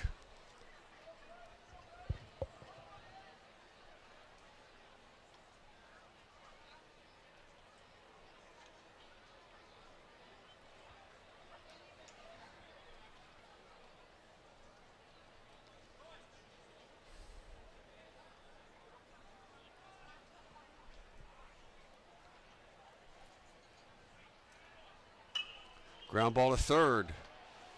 1, 2. A 5-4-3 double play turned by the Irish. And it looks like Medikoff is a little shaken up at first base, but he's going to be just fine.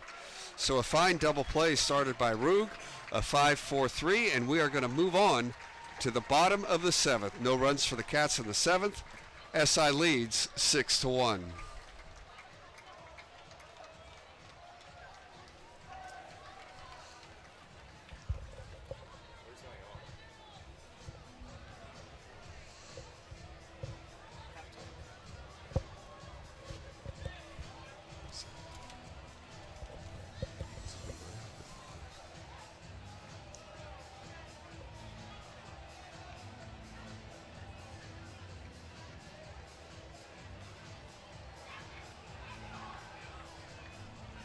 Hey, I want to do a special shout out to a cousin of mine, Mike Murphy, SI class of 1958, rooting for the Cats.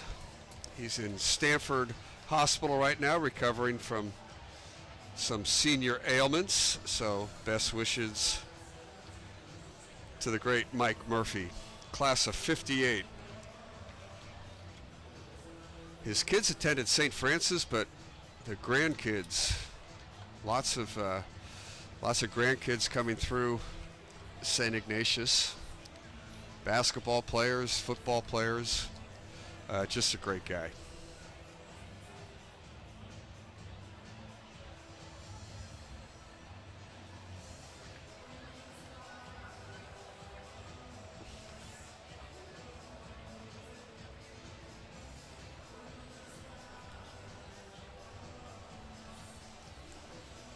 So the freshman will have a chance to earn a save. He's got a couple of saves on the year, you mentioned, right, Neil? 2 at least? He's got 2. Yep. And a big one against Sarah. And he'll face Aaron Lewis. Yeah, they've got some faith in him. It does look as though there is no action in the bullpen, so it is up to him.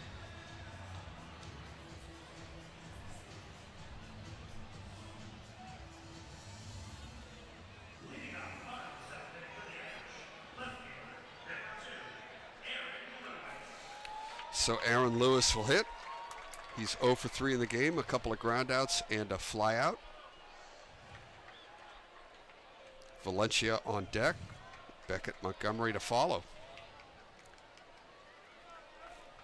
Brian Polizzi would like a nice, easy, boring bottom of the 7th. Strike 1. Brian Morgan, on the other hand, would like to see a lot of action here.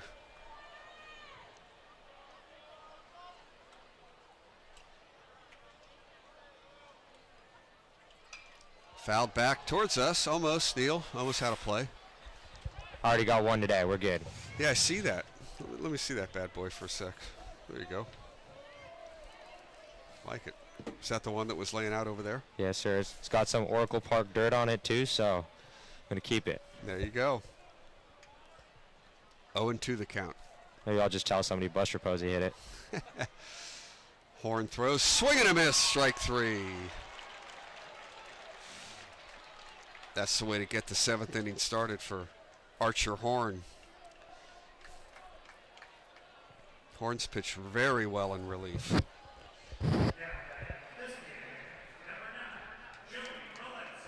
So Joey Valencia will hit. He's got a hit, base hit in the 2nd, walked in the 4th, struck out in the 5th.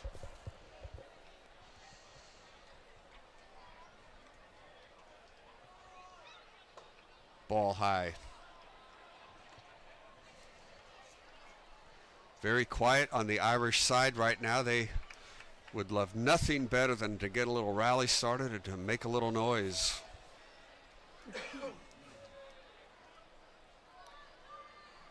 Fouled away, a ball and a strike. Some guys running for it. There you go. Who's going to get it? It's a treasure hunt out there. Have you ever gotten a major league foul ball? I have not. I can't even tell you how many I had. When I was at SI at Candlestick Park, there used to be like 1,500 to 2,000 at the game sometimes. I used to walk over and pick them up once in a while. Oh, just missed. Ball 2, 2-1.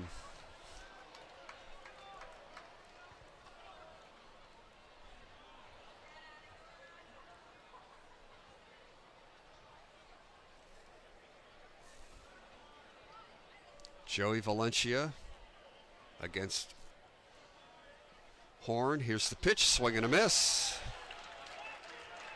And now just a strike away from his 2nd out. Archer Horn is throwing very well. Has 3 strikeouts. He's given up a couple of hits, walked a couple of hitters. They had the bases loaded back in the 6th inning, but he got out of it. Fouled away. Yeah, both innings of his pitching full of drama, 5th and 6th. Let up 1 run in the 5th, but been pretty tidy. He had 2 strikeouts back in the 5th, another strikeout in the 6th, 1 here in the 7th, so he struck out 4 hitters. Did give up a run in the 5th, as you mentioned. He's given up 3 hits and a couple of walks.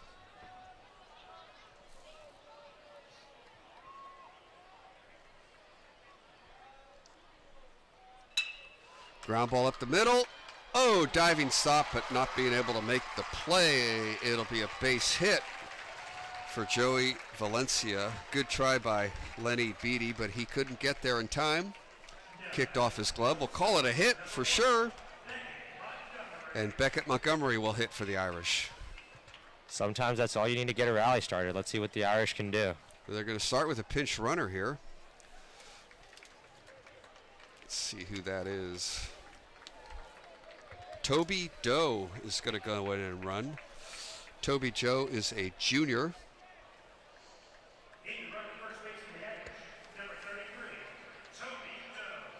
So Toby Doe into run for Joey Valencia. Valencia leaves the game with 2 hits and a walk. So nice day for Joey Valencia, 2 out of 3. Toby Doe is at first base, and there's a line drive base hit to left field. So Beckett Montgomery wastes no time. And just like that, the Irish have 2 base runners. What's a Bruce-Mahoney baseball game without some 7th inning drama? No, I mean, I'm not kidding. The Irish have left 12 runners on base through 6th inning. It's almost impossible to do. And they have 2 on with 1 out. Nathan Riel was going to hit. He pinch hit last inning, drew a walk.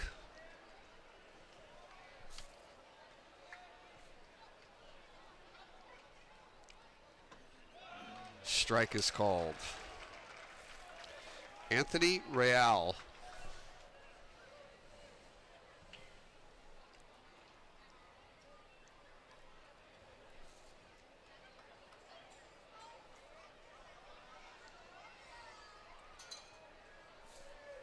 Horn's going to step off the rubber.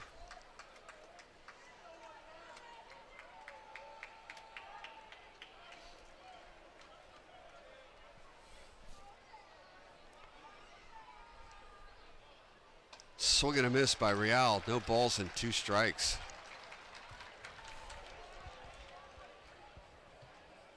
I think he should just throw one right, gas it right down the middle here. Worked for him in the last inning. Definitely don't want to fiddle around and perhaps walk him. Heading the count 1-2. Let's go right after him. I'm with you, Neil. Here it is. Swing and a miss. He got him with the high fastball. So Real strikes out. 2 outs. Cats 1 out away from the Bruce-Mahoney Trophy.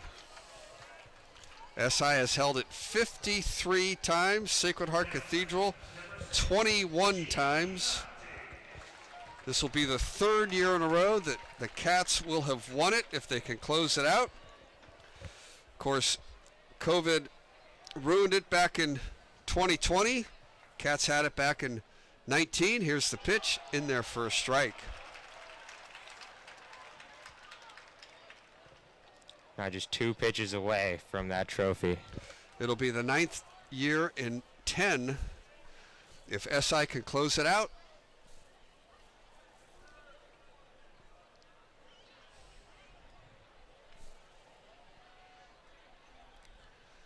Popped up. First base. Gamosius is going to make the play, and that's going to do it. The Cats have clinched the trophy.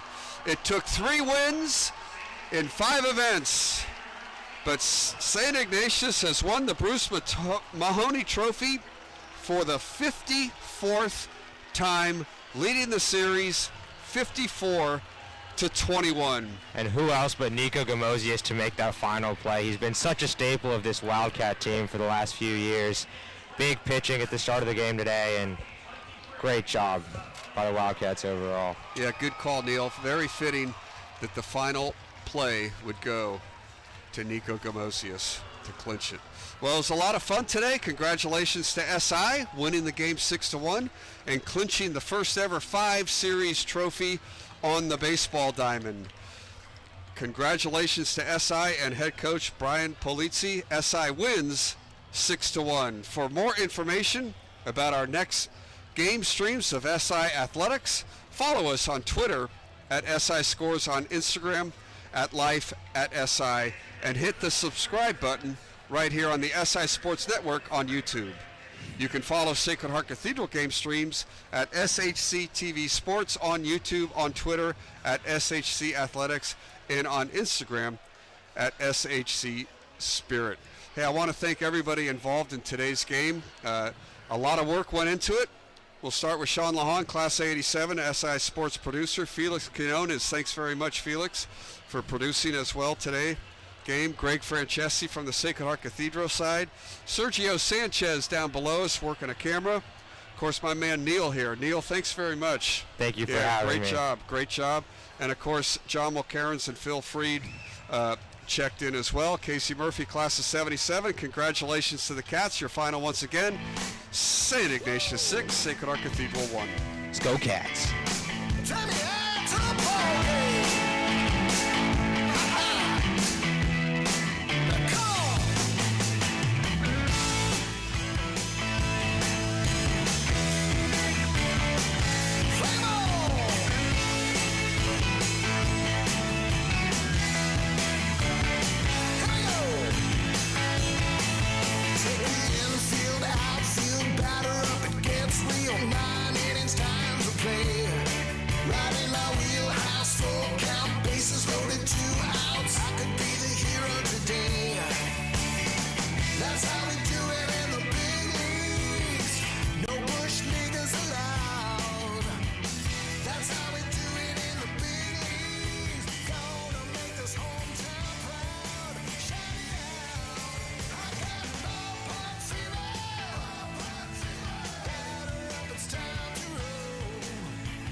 Heading